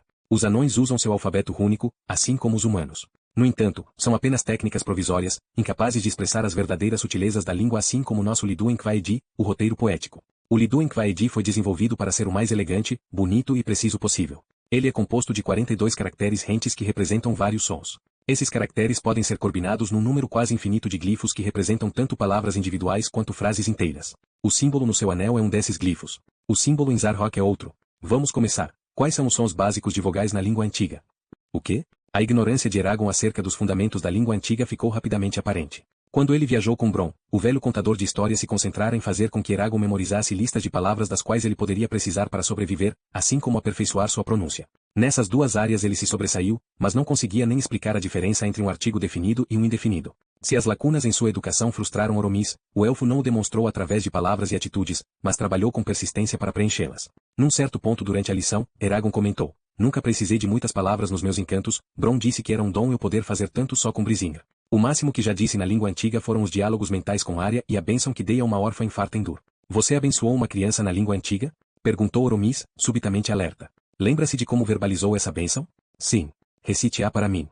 Eragon o fez, e um olhar de puro horror engolfou Oromis. Ele exclamou: "Você usou Socolir, tem certeza? Não foi Scóliro?" Eragon franziu a testa. "Não, Scólir. Porque não devia ter usado tal palavra. Socolir significa protegido, e que você seja protegido contra a desgraça. Foi uma boa bênção." Isso não foi uma bênção, e sim uma maldição. Oromis estava mais agitado do que em todas as vezes anteriores que Eragon o vira. O sufixo forma o pretérito perfeito de verbos que terminam com R e escoliro significa protegido, mas socolir significa escudo. O que você disse foi, que a sorte e a felicidade o acompanhem e que você possa ser um escudo de desgraça. Ao invés de proteger essa criança dos caprichos das venetas do destino, você a condenou a ser uma vítima dos outros, a absorver a desgraça e o sofrimento deles de modo que possam viver em paz. Não, não. Não pode ser. Eragon rechaçou tal possibilidade. O efeito que um encanto possui não é apenas determinado pelo sentido da palavra, mas também pela sua intenção, e eu não tive a intenção de lhe causar mal. Você não pode negar a natureza inerente a uma palavra. Pode distorcê-la. Pode guiá-la. Mas não contradizer sua definição para indicar exatamente o sentido oposto. Oromis apertou os dedos e olhou para a mesa, seus lábios estavam reduzidos a uma linha branca e reta. Vou acreditar que você não quis causar mal, caso contrário me recusaria a continuar orientando. Se você foi honesto e seu coração foi puro, então essa bênção pode ter provocado menos mal do que temo, embora saiba que ela ainda virá a ser o núcleo de mais dor que qualquer um de nós poderia desejar. Uma tremedeira violenta se apossou de Eragon enquanto ele percebia o que havia feito com a vida da criança. Isso não apagará o meu erro, disse ele, mas talvez o alivie. Safira marcou a testa da menina, assim como ela marcou a palma da minha mão com a Jedve Ignazia. Pela primeira vez em sua vida, Eragon testemunhou o emudecer de um elfo. Os olhos cinzentos de Oromis se arregalaram, sua boca se abriu, e ele apertou os braços da cadeira até a madeira gemer em protesto. Alguém que carrega o sinal dos cavaleiros, contudo ainda não é um cavaleiro, murmurou ele. Em todos os meus anos de vida, jamais encontrei ninguém como vocês dois. Cada decisão que tomam parece ter um impacto que vai muito além do que qualquer um poderia antecipar. Vocês mudam o mundo com seus caprichos. Isso é bom ou mal? Nem uma coisa nem outra, simplesmente é. Onde está a criança agora? Eragon levou um instante para se recompor com seus pensamentos. Com os Varden, em Fartendur ou surda. Você acha que a marca de Safira irá ajudá-la? Não sei, disse Oromis. Não há precedente a que eu possa recorrer em busca desse sábio esclarecimento. Deve haver maneiras de remover essa bênção, de anular um encanto. Eragon estava quase implorando. Assim. Mas para que elas tenham o máximo de eficácia, você é que deve aplicá-las, e não pode se isentar disso. Mesmo nas melhores circunstâncias, resquícios da sua magia irão assombrar essa garota para todo sempre. Tal é o poder da língua antiga. Ele fez uma pausa. Vejo que você entende a gravidade da situação, por isso vou dizer isso uma vez só. Toda a responsabilidade pelo destino dessa garota é sua, por causa do seu erro, e sua incumbência ajudá-la caso apareça a oportunidade. Pela lei dos cavaleiros, ela é, com certeza, a sua vergonha, como se ela fosse sua filha bastarda, uma desgraça entre os humanos, se eu me lembro corretamente. Sim, sussurrou Eragon. Entendo. Entendo que forcei um bebê indefeso a seguir um certo destino sem lhe dar escolha. Será que alguém pode ser verdadeiramente bom se nunca teve a oportunidade de agir de forma errada? Fiz dela uma escrava. Ele também sabia que se tivesse sido aprisionado da mesma maneira, sem ter dado permissão, odiaria seu carcereiro com todas as fibras do seu ser. Então não iremos mais falar disso. Sim, Ebritil. Eragon ainda se sentia subjugado, até deprimido, ao final do dia. Mal olhou para cima quando ambos saíram da cabana para encontrar Safira e Glaedr que retornavam. As árvores balançaram devido à fúria da ventania criada pelas asas dos dois dragões. Safira parecia orgulhosa de si, ela curvou seu pescoço e se empinou na direção de Eragon, abrindo seus lábios com um sorriso lupino. Uma pedra rachou sob o peso de Glaedr enquanto o velho dragão voltou um dos seus olhos gigantes, tão grande quanto uma travessa de jantar, para Eragon e perguntou: quais são as regras número 3 para o caso de se avistar correntes de ar descendentes, e as regras número 5 para escapar delas? Surpreso com tal devaneio, Eragon só conseguiu piscar em silêncio. Não sei. Então Oromis confrontou Safira e perguntou: que seres as formigas criam e como fazem para extrair comida delas? Eu não saberia, declarou Safira. Ela parecia afrontada. Um brilho de raiva se apossou dos olhos de Oromis, que cruzou os braços, embora sua expressão permanecesse calma. Depois de tudo que vocês dois fizeram juntos, eu pensei que haviam aprendido a lição fundamental de um Shurtgal, partilhar tudo com o seu parceiro. Você cortaria o seu braço direito? Você voaria só com uma asa? Nunca. Então por que ignorariam o vínculo que os liga? Ao fazê-lo, vocês rejeitam o seu maior dom e a vantagem que possuem sobre qualquer oponente. Vocês não só deviam falar mentalmente um com o outro, como misturar suas consciências até agir e pensar como um só. Espero que ambos saibam o que cada um de vocês aprendeu. E quanto à nossa privacidade? Alago Aragon. Privacidade, disse Glaeda. Guardem seus pensamentos para si próprios ao saírem daqui, se isso lhes agrada, mas enquanto formos os seus tutores, vocês não terão privacidade. Eragon olhou para Safira, sentindo-se pior do que antes. Ela evitou o seu olhar, depois bateu o pé e o encarou diretamente. O quê? Eles têm razão. Temos sido negligentes. Não é minha culpa. Não disse que foi. No entanto, ela havia adivinhado a sua opinião. Ele se ressentia da atenção que ela dispensava para Glaedra, o que fez os dois se afastarem. Faremos melhor, não? É claro, vociferou Safira. Ela se negou a pedir desculpas a Oromis e Glaedra e deixou a tarefa para Eragon. Não os decepcionaremos novamente. Usem de cautela para não fazê-lo. Vocês serão testados amanhã acerca do que o outro aprendeu. Oromis mostrou uma bugiganga redonda de madeira que estava na palma de sua mão. Desde que vocês tenham cuidado de girá-lo regularmente, este dispositivo os acordará na hora certa toda manhã. Voltem aqui assim que tiverem se banhado e alimentado. A bugiganga era surpreendentemente pesada. Eragon percebeu quando a pegou. Do tamanho de uma noz, havia sido entalhada com espirais profundas em volta de um botão forjado à imagem de uma rosa musgosa. Ele virou o botão experimentalmente e ouviu 3 estalidos enquanto uma engrenagem avançava. Obrigado, disse ele.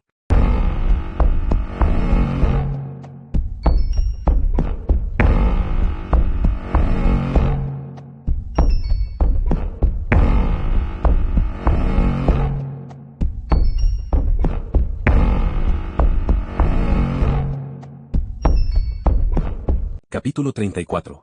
Debaixo da Menoa. Depois que Eragon e Safira se despediram, voaram de volta para sua casa na árvore com a nova cela de Safira sacolejando entre as suas patas dianteiras. Inconscientemente, ambos gradualmente foram abrindo suas mentes e permitiram que sua conexão se alargasse e se aprofundasse. As emoções tumultuadas de Eragon devem ter sido fortes o suficiente para que Safira as percebesse de qualquer jeito, pois ela perguntou, o que aconteceu, então? Uma dor palpitante começou a aumentar atrás dos seus olhos enquanto ele explicava o crime terrível que havia cometido em Fartendur. Safira ficou igualmente horrorizada. Ele disse, seu presente pode ajudar aquela menina, mas o que eu fiz é indesculpável e só irá feri-la. A culpa não é só sua. Partilho do mesmo conhecimento que você tem da língua antiga, é da mesma forma, não vi o erro assim como você. Quando Eragon permaneceu em silêncio, ela acrescentou, pelo menos as suas costas não doeram hoje. Fique grato por isso. Ele resmungou, e não parecia disposto a sair do humor lúgubre em que estava. E o que você aprendeu neste belo dia? Como identificar e evitar eventos climáticos perigosos. Ela fez uma pausa, aparentemente pronta para partilhar suas lembranças com o parceiro, mas ele estava muito ocupado, preocupado com a maldição, para prosseguir no interrogatório. Nem podia ele suportar a ideia de partilhar de tanta intimidade naquele momento. No momento em que ele se calou, Safira se recolheu num silêncio taciturno. De volta ao seu quarto, ele encontrou uma bandeja de comida perto da porta de tela, da mesma forma que na noite passada. Carregou a bandeja até a sua cama, que havia sido refeita com lençóis limpos, se ajeitou para comer, amaldiçoando a ausência de carne. Cansado por causa do ringar, ele se escorou nos travesseiros e estava prestes a dar sua primeira mordida quando ouviu uma batida suave na abertura de seu aposento. Entre, murmurou e tomou um gole d'água. Eragon quase ficou sufocado quando Arya atravessou o vão da porta. Ela havia trocado as roupas de couro comuns por uma túnica verde macia, apertada na cintura, e um espartilho enfeitado com pedras da lua. Também havia removido a costumeira faixa que usava na cabeça, permitindo que seu cabelo caísse sobre o rosto e os ombros. A maior mudança, no entanto, não estava no seu vestuário mas em sua conduta, a frágil tensão que permeava o seu comportamento desde que Eragon a viu pela primeira vez havia sumido. Ela parecia ter finalmente relaxado. Ele arrastou os pés no intuito de se levantar, e notou que ela estava descalça. Arya. Por que você está aqui? Tocando os lábios com seus 2 primeiros dedos, ela disse, você pretende passar mais uma noite aqui trancafiado? Você já está em Elesmera há 3 dias e ainda não viu nada da nossa cidade. Sei que você sempre quis explorá-la. Deixe logo esse cansaço de lado e me acompanhe. Deslizando em sua direção, ela pegou Zarhok que estava ao lado dele e o chamou com um aceno. Ele se levantou da cama e a seguiu até o saguão, desceram pelo alçapão e pela escadaria íngreme que girava em torno do tronco espesso da árvore. No céu, as nuvens reunidas brilhavam com os últimos raios de sol, antes que ele se escondesse atrás da beira do mundo. Um pedaço da casca da árvore caiu na cabeça de Eragon. Ele olhou para cima e viu Safira se inclinando para fora de seu quarto, segurando a madeira com suas garras. Sem abrir as asas, saltou no ar e desceu os 30 e tantos metros até o chão, aterrissando numa nuvem ensurdecedora de poeira. Também vou. É claro, disse Arya, como se não esperassem nada menos do que isso. Eragon franziu a testa. Queria ficar sozinho com a elfa, mas não seria tão estúpido para reclamar. Andaram sob as árvores, onde a escuridão já estendia suas gavinhas a partir do interior de toras ocas, fendas escuras em pedras grandes arredondadas, e debaixo dos beirais nodoados. Aqui e acolá, uma lanterna que mais parecia uma pedra preciosa cintilava dentro das laterais das árvores ou na ponta de um galho, projetando suaves focos de luz em cada um dos lados da trilha. Os elfos se dedicavam a várias atividades dentro e nas proximidades do raio das lanternas, geralmente sozinhos, exceto por algumas raras PAs. Vários elfos se sentavam no alto das árvores, tocavam melodias doces em suas flautas pastores, enquanto outros olhavam para o céu com expressões pacíficas, nem acordados nem adormecidos. Um dos elfos estava sentado de pernas cruzadas em frente a uma roda de oleiro que girava sem parar num ritmo constante, enquanto um vaso delicado tomava forma em suas mãos. A menina gata, Maldi, estava agachada ao seu lado no meio das sombras, observando seu progresso. Seus olhos prateados cintilaram ao se voltarem para Eragon e Safira. O elfo acompanhou seu olhar e acenou com a cabeça na direção deles sem parar de trabalhar. Por entre as árvores, Eragon olhou rapidamente para um elfo homem ou mulher, não dava para dizer, agachado sobre uma pedra no meio de um riacho, murmurando um encanto sobre a esfera de vidro que trazia em suas mãos. Ele virou o pescoço na tentativa de obter uma visão clara da cena, mas o espetáculo já havia desaparecido na escuridão. O que? Perguntou Eragon num tom de voz bem baixo para não incomodar ninguém. A maioria dos elfos faz para sobreviver ou como profissão. Arya respondeu com a mesma serenidade. O nosso poder de magia permite que tenhamos as horas livres que desejamos. Não caçamos nem plantamos, como resultado, passamos o dia trabalhando para dominar a fundo os nossos interesses, sejam eles quais forem. Existem pouquíssimas coisas pelas quais temos de lutar. Atravessaram um túnel de corniços cobertos de trepadeiras, depois adentraram o átrio fechado de uma casa que se originou de um grupo de árvores. Uma cabana sem paredes ocupava o centro do átrio, que abrigava uma forja e uma grande variedade de ferramentas. Este arsenal, Eragon percebeu, Horst jamais poderia possuir. Uma elfa segurava uma tenaz num braseiro, ela soprava o fole com a mão direita. Com uma velocidade impressionante, ela tirou a tenaz do fogo, revelou um anel de aço incandescente preso na torquês. Prendeu o anel na ponta de um corcelete incompleto de cota de malha em cima da bigorna, pegou um martelo e soldou as pontas do anel com um golpe e uma explosão de faíscas. Só nessa hora Arya se aproximou. Eitra Esterni Onotelduin. A elfa os encarou, tinha o pescoço e o rosto iluminados pela luz sanguínea dos carvões. Como os músculos sob sua pele, seu rosto estava marcado pelo contorno delicado de linhas de expressão, era a maior evidência da idade que Eragon já vira no elfo. Ela não respondeu a Arya, o que ele sabia que era algo descortês e ofensivo, especialmente pelo fato da filha de a rainha tê-la honrado falando primeiro. Hunon Elda, eu lhe trouxe o mais novo cavaleiro, Eragon matador de espectros. Ouvi dizer que vocês estavam mortos, disse Hunon para Arya. A voz de Hunon era rascante, diferente de qualquer outro elfo. Ela lembrava os velhos em Carvajal que se sentavam nas varandas de suas casas fumando cachimbos e contando histórias. Arya Sorio. Quando você saiu de sua casa pela última vez, Hunon? Você devia saber. Foi naquela festa do solstício de verão que me forçou a comparecer. Isso foi há 3 anos. Foi? Brunon Francio atesta erefé o brasairo de baixo da grelha. Bem, e daí? Acho as reuniões sociais enfadonhas. Um bando de pessoas numa conversa fiada que, ela olhou para a Arya. Por que estamos falando nessa língua asquerosa? Suponho que você quer que eu forje uma espada para ele? Você sabe que jurei nunca mais criar instrumentos de morte outra vez, não depois daquele cavaleiro traidor e da destruição que causou com a minha espada. Eragon já tem uma espada, disse Arya. Ela levantou o braço e mostrou o Zarhok para a ferreira. Hunon pegou o Zarhok com uma expressão de encantamento. Ela acariciou a bainha avermelhada, deteve-se no símbolo negro, limpou uma sujeirinha que havia no punho, por fim, segurou o cabo e desembainhou a espada com toda a autoridade de um guerreiro. Olhou para baixo na direção de cada um dos gumes de Zarhok e vergou a espada entre as mãos até Eragon ficar temeroso de que ela pudesse se partir. Então, num só movimento, Hunon girou Zarhok por sobre a sua cabeça e arremeteu contra Tenaz que estava em cima da bigorna, partindo-a ao meio com um som ressonante. Zarhok, disse Hunon. Lembro-me de você. Ela afagou a arma como uma mãe faria com seu primogênito. Tão perfeita quanto no dia em que ficou pronta. Hunon lhes deu as costas e levantou os olhos na direção dos galhos entrelaçados enquanto observava as curvas do botão do punho da espada. Passei minha vida inteira fabricando essas espadas a partir do minério bruto. Até que ele veio e as destruiu. Séculos de esforço apagados num instante. Até onde eu sei, só existiam 4 exemplos da minha arte. A espada dele, a de Oromis, e 2 outras que são guardadas por famílias que os resgataram dos Virtfell. Wordfell? Eragon ousou perguntar mentalmente para Arya. Um outro nome para os renegados. Hunon se virou na direção de Eragon. Agora Zarhok voltou para mim. De todas as minhas criações, esta era a que eu menos esperava segurar novamente. Como você veio a possuir a espada de Morza? Ela me foi dada por Brom. Brom? Ela ergueu Zarhok. Brom? Lembro-me de Brom. Ele me implorou para substituir a espada que havia perdido. Para falar a verdade, eu queria ajudá-lo, mas já havia feito meu juramento. Minha recusa o fez perder a razão e o deixou enfurecido. Oromis teve de deixá-lo inconsciente antes de partir. Eragon ouvia com interesse. Seu trabalho manual me serviu bem, Hunon Elda. Eu estaria morto há muito tempo se não fosse por Zarhok. Matei o espectro Durza com ela. Foi mesmo? Então algum bem veio disso. Embainhando Zarhok, Hunon a devolveu para seu dono, embora relutante, para depois se voltar na direção de Safira. Ah, muito prazer, Sublaka. Muito prazer, Hunon Elda. Sem se importar de pedir permissão, Hunon subiu no ombro de Safira e bateu numa escama com uma das suas unhas ásperas, virando a cabeça de um lado para o outro numa tentativa de perscrutar o couro translúcido. Bela cor. Não é como aqueles dragões marrons, todos turvos e escurecidos. Propriamente falando, a espada de um cavaleiro deve combinar com a cor do seu dragão, e esse azul daria uma bela espada. Tal pensamento parecia estar exaurindo sua energia. Ela voltou para Bigorna e olhou para Tenais destruída, como se a vontade de substituí-la tivesse abandonado. Eragon sentiu que seria errado terminar uma conversa tão emocionada, mas não conseguia pensar numa maneira diplomática de mudar o assunto. O corcelete luzente chamou sua atenção. Enquanto o estudava, surpreendeu-se ao notar que cada anel havia sido fechado com solda. Pelo fato dos pequenos elos resfriarem tão rapidamente, sempre tinham de ser soldados antes de serem afixados à peça de malha principal, o que significava que a cota de malha de melhor qualidade, como a de Eragon, era composta de elos que eram, alternadamente, soldados e rebitados. A não ser, pelo que parecia, que o ferreiro possuísse a velocidade e a precisão de um elfo. Eragon disse: eu nunca vi nada parecido com a sua cota de malha, nem mesmo os anões. Como você tem a paciência para soldar cada elo? Por que não usa simplesmente a magia e economiza trabalho? Ele não esperava tamanha explosão de entusiasmo como a que animou Runon. Ela balançou seu cabelo curto e afirmou: e me roubar todo o prazer de realizar essa tarefa? Ora, todos os outros elfos e eu poderíamos usar a magia para satisfazer nossos desejos, alguns o fazem. Mas, dessa forma, qual o sentido que há na vida? Como você preencheria o seu tempo? Não sei, confessou ele.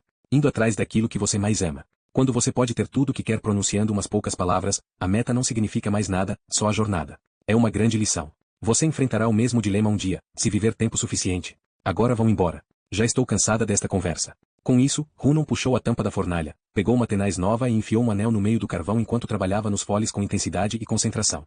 Runon Elda, disse Arya, lembre-se, voltarei aqui na noite do Agaet Blodren. Sua única resposta foi um resmungo. O repicar rítmico do aço no aço, tão solitário quando o grito de uma ave moribunda no meio da noite, os acompanhou enquanto voltavam pelo túnel de corniços e retomavam a trilha. Atrás deles, Runon não passava de uma figura negra curvada sobre o brilho de sua fornalha. Ela fez as espadas de todos os cavaleiros? Pergunta Eragon. Cada uma das últimas? Essas e mais. É a maior ferreira que já existiu. Achei que você devia conhecê-la, para o seu bem e o dela. Obrigado. Ela é sempre tão áspera? Perguntou Safira. Arya riu. Sempre. Para ela, nada importa a não ser o seu trabalho e ela é famosa por ser impaciente com qualquer coisa, ou qualquer um, que interfira nele. Porém, suas excentricidades são bem toleradas, por causa de seus feitos e de sua habilidade incrível. Enquanto ela falava, Eragon tentou decifrar o significado de Agaet e Blodren. Ele estava certo de que Blood significava sangue, consequentemente Blodren era juramento de sangue, mas jamais ouvirá falar de Agaet. Celebração, explicou Arya quando ele perguntou. Fazemos uma ração do juramento de sangue uma vez a cada século para honrar o nosso pacto com os dragões. Vocês dois têm sorte de estar aqui neste momento, porque o evento está muito próximo. Suas sobrancelhas inclinadas se uniram enquanto ela franzia a testa. O destino de fato armou uma coincidência auspiciosa. Ela surpreendeu Eragon ao levá-los cada vez mais para dentro de Duveldenvarden. Caminhavam nas trilhas enredadas por arbustos de urtigas e groselheiras, até as luzes ao redor sumirem e eles adentrarem a selva agitada. Na escuridão, Eragon precisou da visão noturna de Safira para não se perder. As árvores robustas tinham mais largura, se amontoavam cada vez mais, e ameaçavam formar uma barreira impenetrável. Quando parecia impossível ir mais longe, a floresta acabou e os três entraram numa clareira banhada pela luz da lua crescente já baixa no céu a leste. Um pinheiro solitário estava no meio da clareira. Não era mais alto do que outros da mesma espécie, era mais espesso do que 100 árvores normais juntas. Em comparação, estas pareciam tão insignificantes quanto mudas levadas pelo vento. Um manto de raízes irradiava do tronco pesado da árvore, cobria o solo com veios revestidos de casca, fazia com que toda a floresta parecesse fluir da árvore, como se fosse o próprio centro de Duveldenvarden. A árvore ocupava uma posição de destaque sobre a floresta qual uma matriarca benevolente a proteger seus habitantes sob o abrigo dos seus galhos. Debaixo da menoa, sussurrou Arya. Celebramos o Agaet Blodren sob a sua sombra. Um formigamento tomou o corpo de Eragon assim que ele reconheceu o nome. Depois que Ângela previu seu futuro em Teir, Solembum veio a ele e disse, quando chegar a hora e você precisar de uma arma, olhe embaixo das raízes da árvore Menoa. Depois, quando tudo parecer perdido e o seu poder não for suficiente, vá até a pedra de Cutian e diga o seu nome para abrir o cofre das almas.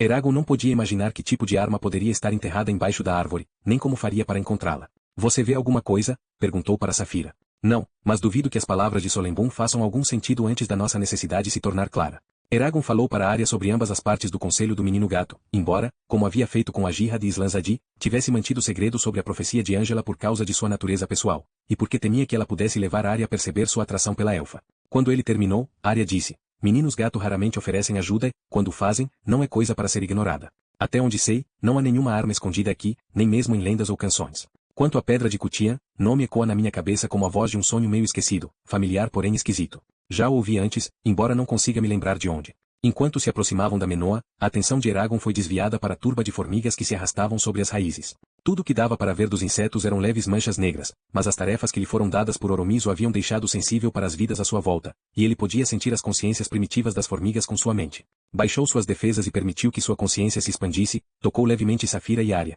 e depois se expandiu para além das duas para ver o que mais vivia na clareira. Com uma rapidez inesperada, encontrou uma entidade imensa, um ser sensitivo de uma natureza que, de tão colossal, não dava para medir os limites de sua mente. Até mesmo o vasto intelecto de Oromis, com o qual Eragon esteve em contato em Fartendur, era pequeno em comparação a essa presença. O próprio ar parecia zumbir com a energia e a força que emanavam da árvore. A fonte era inconfundível. Deliberada e inexoravelmente, os pensamentos da árvore se moviam num compasso medido, tão lento quanto o efeito da pressão do gelo sobre o granito. Ela não dava a menor importância para a presença de Eragon nem, como ele tinha certeza, de nenhum indivíduo em particular. Estava totalmente voltada para os assuntos das coisas que cresciam e floresciam sob a luz do sol, para o matacão, o lírio, a prímula noturna, a dedaleira sedosa e a mostarda amarela bem alta, ao lado da macieira silvestre com suas flores da cor da púrpura.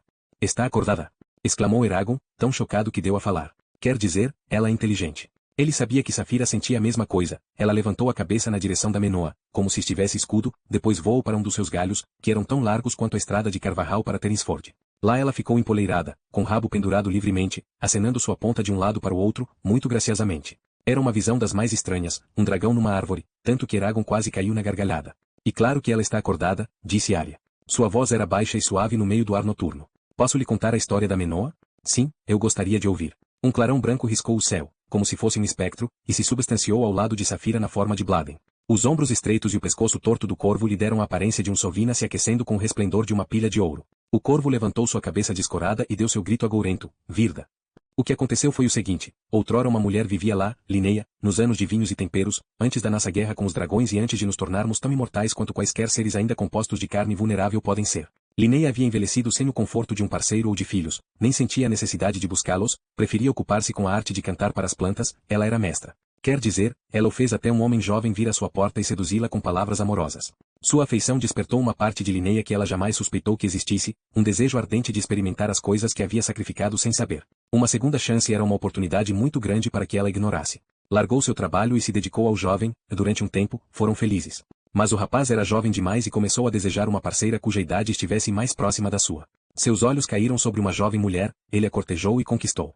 E, durante um tempo, eles dois também foram felizes. Quando Linnea descobriu que fora rejeitada, desprezada e abandonada, acabou enlouquecendo de tristeza. O jovem cometeu o pior pecado, e deu uma mostra da plenitude na vida e depois arrancou sem pensar em nada mais do que um galo pensa quando deixa uma galinha e passa a flertar com outra. Ela o encontrou com a tal mulher, em sua fúria, o apunhalou até a morte.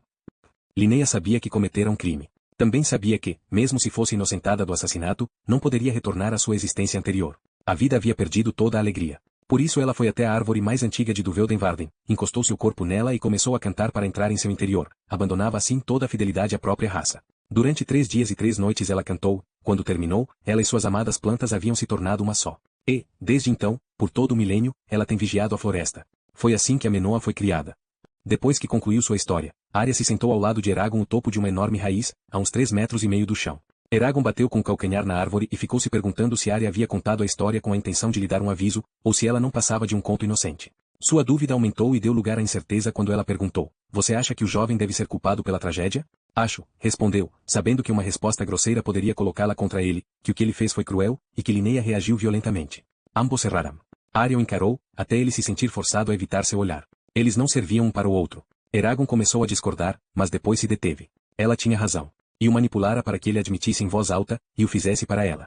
Talvez, admitiu. O silêncio formou-se entre ambos, como a areia que se empilhava em cima de uma muralha, nenhum dos dois estava disposto a romper. O zumbido agudo das cigarras ecoou da beira da clareira. Finalmente ele disse, o fato de estar em casa parece lhe fazer bem.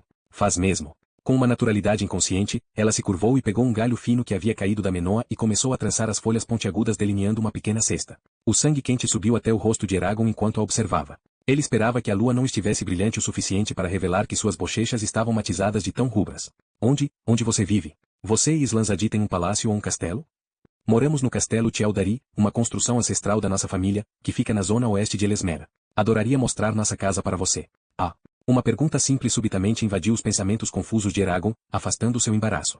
Arya, você tem irmãos? Ela balançou negativamente a cabeça. Então você é a única herdeira do trono dos elfos? É claro. Por que você pergunta? Ela parecia estupefata com a curiosidade do rapaz. Não entendo por que permitiram que você se tornasse uma embaixadora dos Varden e dos anões, e que transportasse o ovo de Saphira daqui até Trondheim. É uma missão perigosa demais para uma princesa, quanto mais para a sucessora da rainha. Você quer dizer que é perigosa demais para uma mulher humana. Já lhe disse antes que não sou uma das suas fêmeas indefesas. O que você não percebe é que vemos nossos monarcas de uma maneira diferente de vocês ou dos anões. Para nós, a maior responsabilidade de um rei ou de uma rainha é servir ao seu povo sempre e quando for possível. Se isso significa que seremos privados da nossa vida, aceitaremos bem a oportunidade de provar nossa devoção, como dizem os anões, ao lar, à linhagem e à honra. Se eu tivesse morrido no cumprimento do meu dever, um sucessor substituto teria sido escolhido entre nossas várias casas. Mesmo agora eu não seria obrigada a me tornar rainha se julgasse a perspectiva desagradável. Não escolhemos líderes que não estão dispostos a se devotar sinceramente ao seu dever. Ela hesitou e depois abraçou os joelhos contra o peito, apoiando seu queixo sobre ambos. Tive muitos anos para aprofundar esse assunto com a minha mãe. Durante um minuto, o bezezezezê das cigarras continuou inalterado no meio da clareira. Até que ela perguntou, como vão os seus estudos com Oromis? Eragon resmungava enquanto seu mau humor voltava pelas lembranças desagradáveis, azedando um pouco o prazer de estar com Arya. Tudo o que ele queria fazer era rastejar até sua cama, ir dormir e se esquecer daquele dia. Oromis Elda, disse ele, elaborando cada palavra dentro da boca antes de deixá-la escapar, é bastante radical. Ele estremeceu quando ela agarrou seu braço com uma força exagerada. O que foi que deu errado? Tentou soltar a mão da elfa. Nada.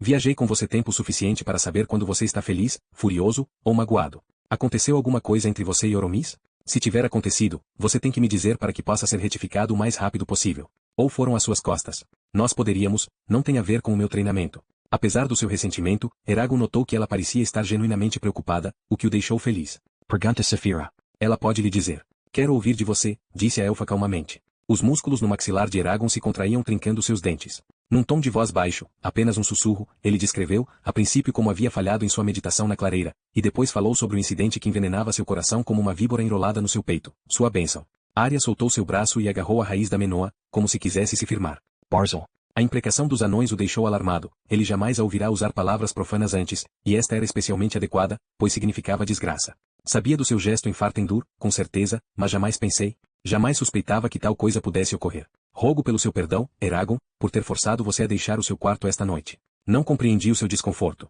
Você deve querer ficar sozinho.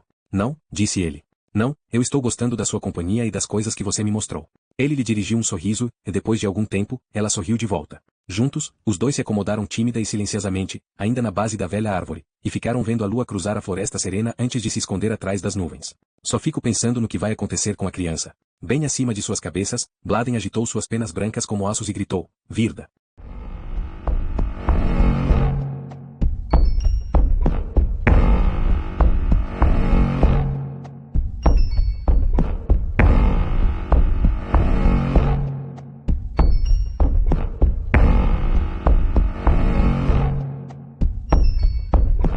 Capítulo 35. Um labirinto de resistência. Nazuada cruzou os braços sem disfarçar sua impaciência e examinou os dois homens à sua frente. O da direita tinha um pescoço tão grosso que forçava sua cabeça para a frente, num ângulo quase reto em relação aos seus ombros, dando-lhe uma aparência lerda e teimosa. Isso era intensificado pelas pesadas sobrancelhas com seus dois tufos de fios emaranhados, quase longos o bastante para cobrirem os olhos, e pelos lábios bulbosos que permaneciam franzidos na forma de um cogumelo rosa, mesmo quando ele falava. Porém, ela não foi tão estúpida a ponto de dar importância ao seu aspecto repulsivo. Não importa sua aparência grotesca, sua língua era tão mordaz quanto a de um bufão. A única característica identificável do segundo homem era sua pele clara, branca mesmo sob o sol implacável de Surda, muito embora os Varden já estivessem em Aberon, a capital, há algumas semanas. Pela sua cor, Nazuada imaginou que ele tivesse nascido na região norte do Império. Ele retorcia uma boina de tricô como se fosse uma corda resistente nas mãos. Você, disse ela, apontando em sua direção. Quantas das suas galinhas ele matou novamente? 13, senhora. Nazuada voltou sua atenção para o homem grotesco. Um número infeliz, sob todos os aspectos, mestre Gamble. Está evidente. Você é culpado por roubo e também por ter destruído propriedade alheia sem oferecer uma indenização apropriada. Eu nunca neguei isso. Só fico me perguntando como você comeu 13 galinhas em 4 dias. Você nunca fica satisfeito, mestre Gamble? Ele lhe dirigiu um sorriso jocoso e coçou a lateral do seu rosto. O roçar de suas unhas compridas na barba a incomodou, e foi só com força de vontade que ela se absteve de pedi-lo para parar. Bem, não quero ser rude, senhora, mas encher o meu estômago não seria problema se você nos alimentasse apropriadamente, com todo o trabalho que fazemos. Sou um homem robusto e preciso de um pouco de carne na barriga depois de passar metade do dia quebrando pedras com uma picareta. Fiz o máximo que pude para resistir à tentação, sei que fiz. Mas, 3 semanas apenas alimentado com pequenas rações, vendo esses fazendeiros conduzindo seus animais gordos que não compartilhariam nem se vissem alguém morrendo de fome. Bem, admito, isso me venceu. Não sou um homem muito forte quando o assunto é comida. Gosto dela quente e em bastante quantidade. E não gosto de imaginar que sou o único disposto a conquistá-la. E este é o âmago do problema, refletiu Nazuada. Os Varden não tinham condições de alimentar os seus membros, nem mesmo com a ajuda do rei de Surda, Orhin.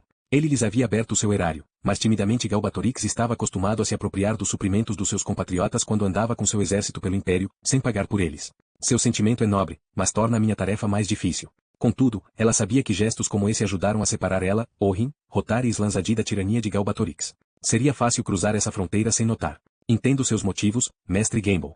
No entanto, embora os Varden não sejam uma nação e não respondamos à autoridade de ninguém a não ser a nossa própria, isso não dá a você ou a qualquer um o 301 direito de ignorar a regra da lei, como foi estabelecido pelos meus predecessores ou como é observado aqui em Surda. Por essa razão, eu ordeno a pagar uma moeda de cobre por cada galinha que você roubou. Gombla Ashur prendeu concordon do Sham Protestor. Como quiser, senhora, disse ele. A isso? Exclamou o homem pálido. Ele torceu ainda mais o seu boné. Esse preço não é justo. Se eu as vendesse em qualquer mercado, ela não pôde mais se conter. Sim, você ganharia mais. Mas acabo de saber que o mestre Gamble não tem como lhe pagar o preço total das galinhas, pois sou eu que pago o seu salário. Assim como pago o seu. Você se esquece de que se eu decidisse confiscar as suas aves para o bem dos Varden, você não conseguiria nem uma moeda de cobre por cada galinha e ainda teria sorte por isso. Está entendido? Ele não pode, está entendido? Depois de um instante, o homem pálido acalmou-se e murmurou. Sim, senhora. Muito bem. Ambos estão dispensados. Com uma expressão de sarcástica admiração, Gamble tocou na sobrancelha e se curvou na direção de Nazuada antes de sair do salão de pedra ao lado do seu oponente mal-humorado. Vocês também, disse ela para os guardas que estavam de cada lado da porta. Assim que todos se foram, ela afundou-se em sua cadeira, deu um sorriso típico de quem estava exausta e se esticou para pegar o leque, agitando sobre o seu rosto numa tentativa fútil de dissipar as marcas de suor que se acumulavam na sua testa. O calor incessante drenava a sua força e tornava árdua até mesmo a menor tarefa. Suspeitava que se sentiria cansada mesmo no inverno. Estava familiarizada com os segredos mais íntimos dos Varden, mesmo assim foi necessário mais trabalho do que ela esperava para transportar toda a organização de Fartendur pelas montanhas Beor, e levá-la para Surda e Aberon. Ela estremeceu, lembrando-se dos dias longos e desconfortáveis que passou em cima de uma cela. Planejar e executar sua partida havia sido excessivamente difícil, da mesma forma que integrar os Varden ao seu novo ambiente enquanto um ataque contra o Império era preparado simultaneamente. Cada dia não é suficiente para resolver todos esses problemas, lamentava ela. Até que finalmente ela deixou cair o leque e tocou o cordão da campainha, chamando sua criada, Farika. O estandarte que estava pendurado à direita da escrivaninha de cerejeira balançou assim que a porta escondida atrás dela se abriu. Farika saiu rapidamente e ficou em pé com o olhar baixo na altura do cotovelo de Nazuada. Tem mais alguém? Pergunta Nazuada. Não, senhora. Tentou não demonstrar seu alívio. Uma vez por semana ela estabelecia uma espécie de tribunal sumário para resolver as várias contendas dos Varden. Todos que julgavam ter sido injustiçados poderiam pedir uma audiência com ela e conseguir seu julgamento. Nazuada não conseguia pensar numa tarefa mais difícil e ingrata. Como seu pai costumava dizer depois de negociar com Rotar, um bom acordo deixa todo mundo furioso. Parecia verdade. Voltando sua atenção para a questão em curso, ela afirmou para Farika. Quero que aquele tal de Gamble seja designado para uma nova função. Dê a ele um trabalho no qual o seu talento com as palavras seja de alguma utilidade. Intendente, talvez, contanto que seja um trabalho no qual ele venha receber refeições completas. Não quero mais vê-lo novamente por causa de algum furto. Farika acenou com a cabeça e foi até a escrivaninha, onde escreveu as instruções de Nazuada num códice de pergaminho. Apenas essa prática já a tornará indispensável. Farika perguntou, onde posso encontrá-lo? Numa das frentes de trabalho na pedreira. Sim, senhora. Oh, enquanto estava ocupada, o rei Orhin pediu para que o encontrasse no laboratório dele. O que ele fez lá agora? Ficou cego? Nazuada lavou os pulsos e o pescoço com água de lavanda, depois deu uma olhada no cabelo em um espelho de prata polido que Orhin lhe presenteara e puxou sua veste até as mangas ficarem retas. Satisfeita com sua aparência, saiu de seus aposentos com Farika a reboque. O sol estava tão radiante hoje que dispensava as tochas para iluminar o interior do castelo Borromeu, nem o calor adicional que elas provocam poderia ser tolerado. Feixes de luz caíam e atravessavam as aberturas, em forma de cruzeta, destinadas aos disparos de flechas, e brilhavam sobre a parede interna do corredor, rasgando o ar com barras de poeira dourada em intervalos regulares. Nazuada olhou por uma seteira em direção ao Barbacã, onde cerca de 30 soldados da cavalaria alaranjada de Orhin estavam partindo para mais uma de suas intermináveis rondas pela zona rural que cercava Aberon. Não adiantará muito, caso Galbatorix decida ele mesmo nos atacar, pensou ela amargamente. Suas únicas proteções eram o orgulho de Galbatorix, esperava ela, o medo que o soberano tinha de Eragon. Todos os líderes sabiam do risco de usurpação, mas os próprios usurpadores estavam duplamente temerosos da ameaça que um único indivíduo poderia representar. Nazuada tinha ciência de que participava de um jogo extremamente perigoso contra o louco mais poderoso da Lagaesia. Se ela julgasse mal até que ponto poderia pressioná-lo, ela e o resto dos Varden seriam destruídos, junto com qualquer esperança que pudessem ter de acabar com o reinado de Galbatorix. O cheiro limpo do castelo a lembrava dos tempos em que ficava lá quando era pequena, quando o pai de Orhin, o rei Larkin, ainda governava. Ela não via Orhin com tanta frequência naquela época. Ele era 5 anos mais velho e já havia assumido seus deveres como príncipe. Hoje em dia, no entanto, ela normalmente se sentia como se fosse mais velha. Na porta do laboratório de Orhin, ela teve de parar para esperar os guarda-costas, que estavam sempre postados do lado de fora, anunciarem sua presença ao rei. Logo a voz de Orhin se expandiu pela escadaria. Lady Nazuada. Fico feliz que você tenha vindo. Tenho algo para lhe mostrar. Preparando-se mentalmente, ela entrou no laboratório com Farika. Logo as duas se depararam com um labirinto de mesas repletas de arranjos fantásticos de alambiques, provetas e retortas, era uma moita de vidro aguardando prender suas vestes em qualquer um dos seus incontáveis galhos frágeis. O odor forte de vapores metálicos fizeram com que os olhos de Nasuada lacrimejassem. Levantava as barras de suas vestes para que não tocassem no chão, ela e Farika seguiram em fila indiana em direção aos fundos do salão, passaram por ampulhetas e pratos de balança, por livros grossos arcanos encadernados com ferro negro, por astrolábios para anões e pilhas de prismas de cristal fosforescentes que produziam luzes azuis espasmódicas. Encontraram Orrin perto de uma bancada coberta de mármore, onde ele mexia num cadinho contendo mercúrio com um tubo de vidro que estava fechado numa ponta, aberto na outra, e devia ter pelo menos 1 metro de extensão, embora tivesse apenas meio centímetro de espessura. Majestade, disse Nasuada. Como condizia para alguém que, hierarquicamente, era do mesmo nível do rei, ela permaneceu ereta enquanto Farika fazia uma reverência. Você parece que se recuperou bem da explosão da semana passada. Orrin fez uma careta suave. Aprendi que não é inteligente combinar fósforo e água num espaço fechado. O resultado pode ser bem violento. A sua audição voltou inteiramente? Não totalmente, mas, sorrindo como um garoto com sua primeira adaga, acendeu uma vela de cera com a brasa de um braseiro. Ela não podia entender como ele conseguia manter aceso o braseiro naquele ambiente abafado. Ele carregou a vela acesa até a bancada e a usou para acender um cachimbo cheio de erva de cardo. Não sabia que você fumava. De fato não fumo, confessou ele, mas descobri que, até o meu tímpano sarar, eu posso fazer isso. Deu uma tragada no cachimbo e encheu as bochechas de fumaça até um filete escapar da sua orelha esquerda, como se fosse uma cobra saindo da toca. Era tão inesperado que Nasuada caiu na gargalhada, um instante depois, Orrin se juntou a ela soltando uma coluna de fumaça pela boca. E uma sensação das mais peculiares, confessou ele. Coça loucamente quando está saindo. Tornando-se séria novamente, Nasuada perguntou, havia mais alguma coisa que você queria discutir comigo, majestade? Ele estalou os dedos. É claro. Depois de mergulhar seu longo tubo de vidro no cadinho, ele o encheu de mercúrio, depois tapou a ponta aberta com um dedo e mostrou o conjunto para ela. Você concordaria que a única coisa que há nesse tubo é mercúrio? Sim. É por isso que ele queria me ver? E quanto agora? Com um rápido movimento, ele inverteu o tubo, removendo o dedo e enfiou a ponta aberta no interior do cadinho. Em vez de entornar todo, como Nasuada esperava, o mercúrio no tubo caiu até a metade, depois parou e manteve a sua posição. Orrin apontou para a parte que ficou vazia acima do metal suspenso. E perguntou, o que ocupa esse espaço? Deve ser ar, afirmou Nasuada. Orrin sorriu e balançou a cabeça. Se isso fosse verdade, como o ar iria passar pelo mercúrio ou se dissipar pelo vidro? Não há rota disponível pela qual a atmosfera possa entrar. Ele acenou na direção de Farika. Qual é a sua opinião, criada? Farika olhou para o tubo, depois encolheu os ombros e disse, não pode ser nada, majestade. Ah, mas isso é exatamente o que eu acho que é, nada. Acredito que resolvi um dos mais antigos enigmas da filosofia natural ao criar e provar a existência de um vácuo. Ele invalida completamente as teorias de Vacher e indica que Ladin era, de fato, um gênio. Os malditos elfos sempre parecem ter razão. Nasuada se esforçou para permanecer cordial quando perguntou, para que propósito isso serve então? Propósito? Orrin a encarou com um espanto genuíno. Nenhum, é claro. Pelo menos nenhum no qual eu possa pensar. No entanto, isso nos ajudará a entender os mecanismos do nosso mundo, como e por que as coisas acontecem. É uma descoberta extraordinária. Quem sabe onde chegará?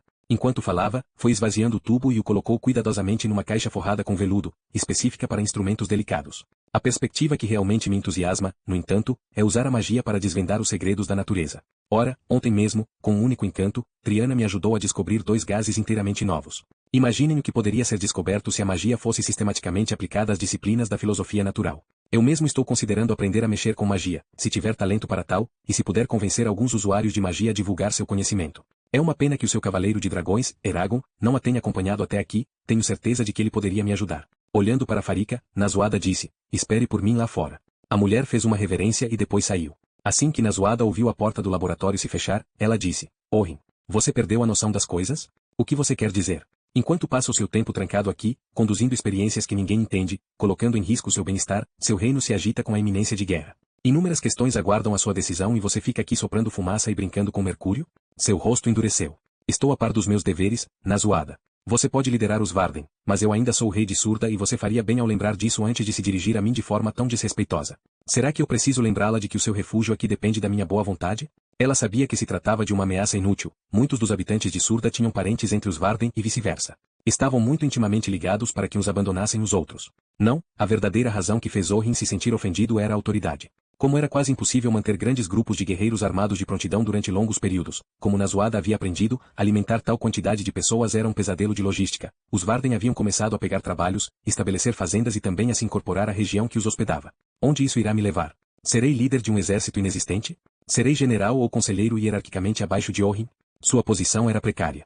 Se ela fosse muito diligente ou tomasse iniciativas demais, Orrin entenderia como uma ameaça e se voltaria contra sua autoridade, especialmente agora que ela estava recoberta pelo manto do glamour depois da vitória dos Varden em Fartendur. Mas se ela esperasse muito tempo, perderiam a chance de explorar a fraqueza momentânea de Galbatorix. Sua única vantagem sobre o labirinto da oposição resumia-se ao poder que tinha sobre os elementos que haviam instigado este ato da trama, Eragon e Saphira. Ela disse, não desejo minar o seu comando, Orhin. Essa nunca foi a minha intenção e peço desculpa se deixei transparecer isso. Ele curvou o pescoço como se fosse um pêndulo. Sem saber como continuar, ela se apoiou sobre as pontas dos dedos na aba da bancada. É só que, muitas coisas têm que ser feitas. Eu trabalho dia e noite, mantenho um bloco de papel ao lado da minha cama para fazer anotações, contudo nunca consigo me superar. Sinto-me como se estivéssemos o tempo todo à beira de um desastre. Orhin pegou um pilão que já estava manchado de preto devido ao uso excessivo e o rolou entre as mãos num ritmo constante e hipnótico. Antes de você vir para cá? Não, isso não está certo. Antes do seu cavaleiro se materializar dos pés à cabeça vindo do nada, assim como Moratensis originou-se de sua fonte, esperava viver a minha vida tal qual meu pai e meu avô que me antecederam. Ou seja, me opondo a Galbatorix em segredo. Desculpe-me se demorou para me acostumar a essa nova realidade. Era o máximo de arrependimento que ela poderia esperar. Entendo. Ele parou de agitar o pilão por um breve instante. Você acabou de ascender ao poder enquanto eu detenho o meu há alguns anos. Se você me permite ser arrogante o bastante para lhe dar um conselho, descobri que é essencial para minha sanidade guardar uma certa parte do dia para os meus próprios interesses. Eu jamais poderia fazer isso, opôs-se na zoada.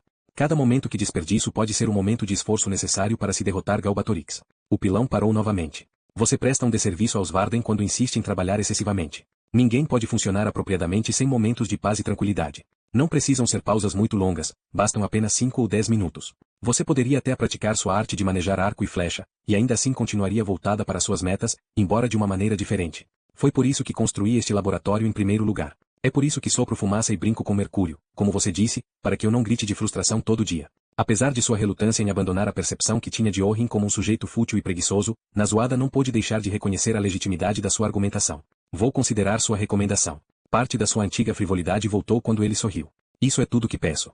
Depois de andar até a janela, ela empurrou ainda mais a cortina e olhou para baixo na direção de Aberon. Ouviu os gritos de ágeis mercadores vendendo suas mercadorias para clientes insuspeitos, viu a eterna poeira amarela soprada pela estrada que vem do oeste enquanto uma caravana se aproxima dos portões da cidade. Viu o ar que emitia uma luz trêmula sobre os telhados com telhas de argila e carregava o aroma da erva de cardo e do incenso dos templos de mármore e os campos que cercavam Aberon. Como se fossem as pétalas estendidas de uma flor. Sem se virar, ela perguntou, você já recebeu cópias dos últimos relatórios vindos do Império?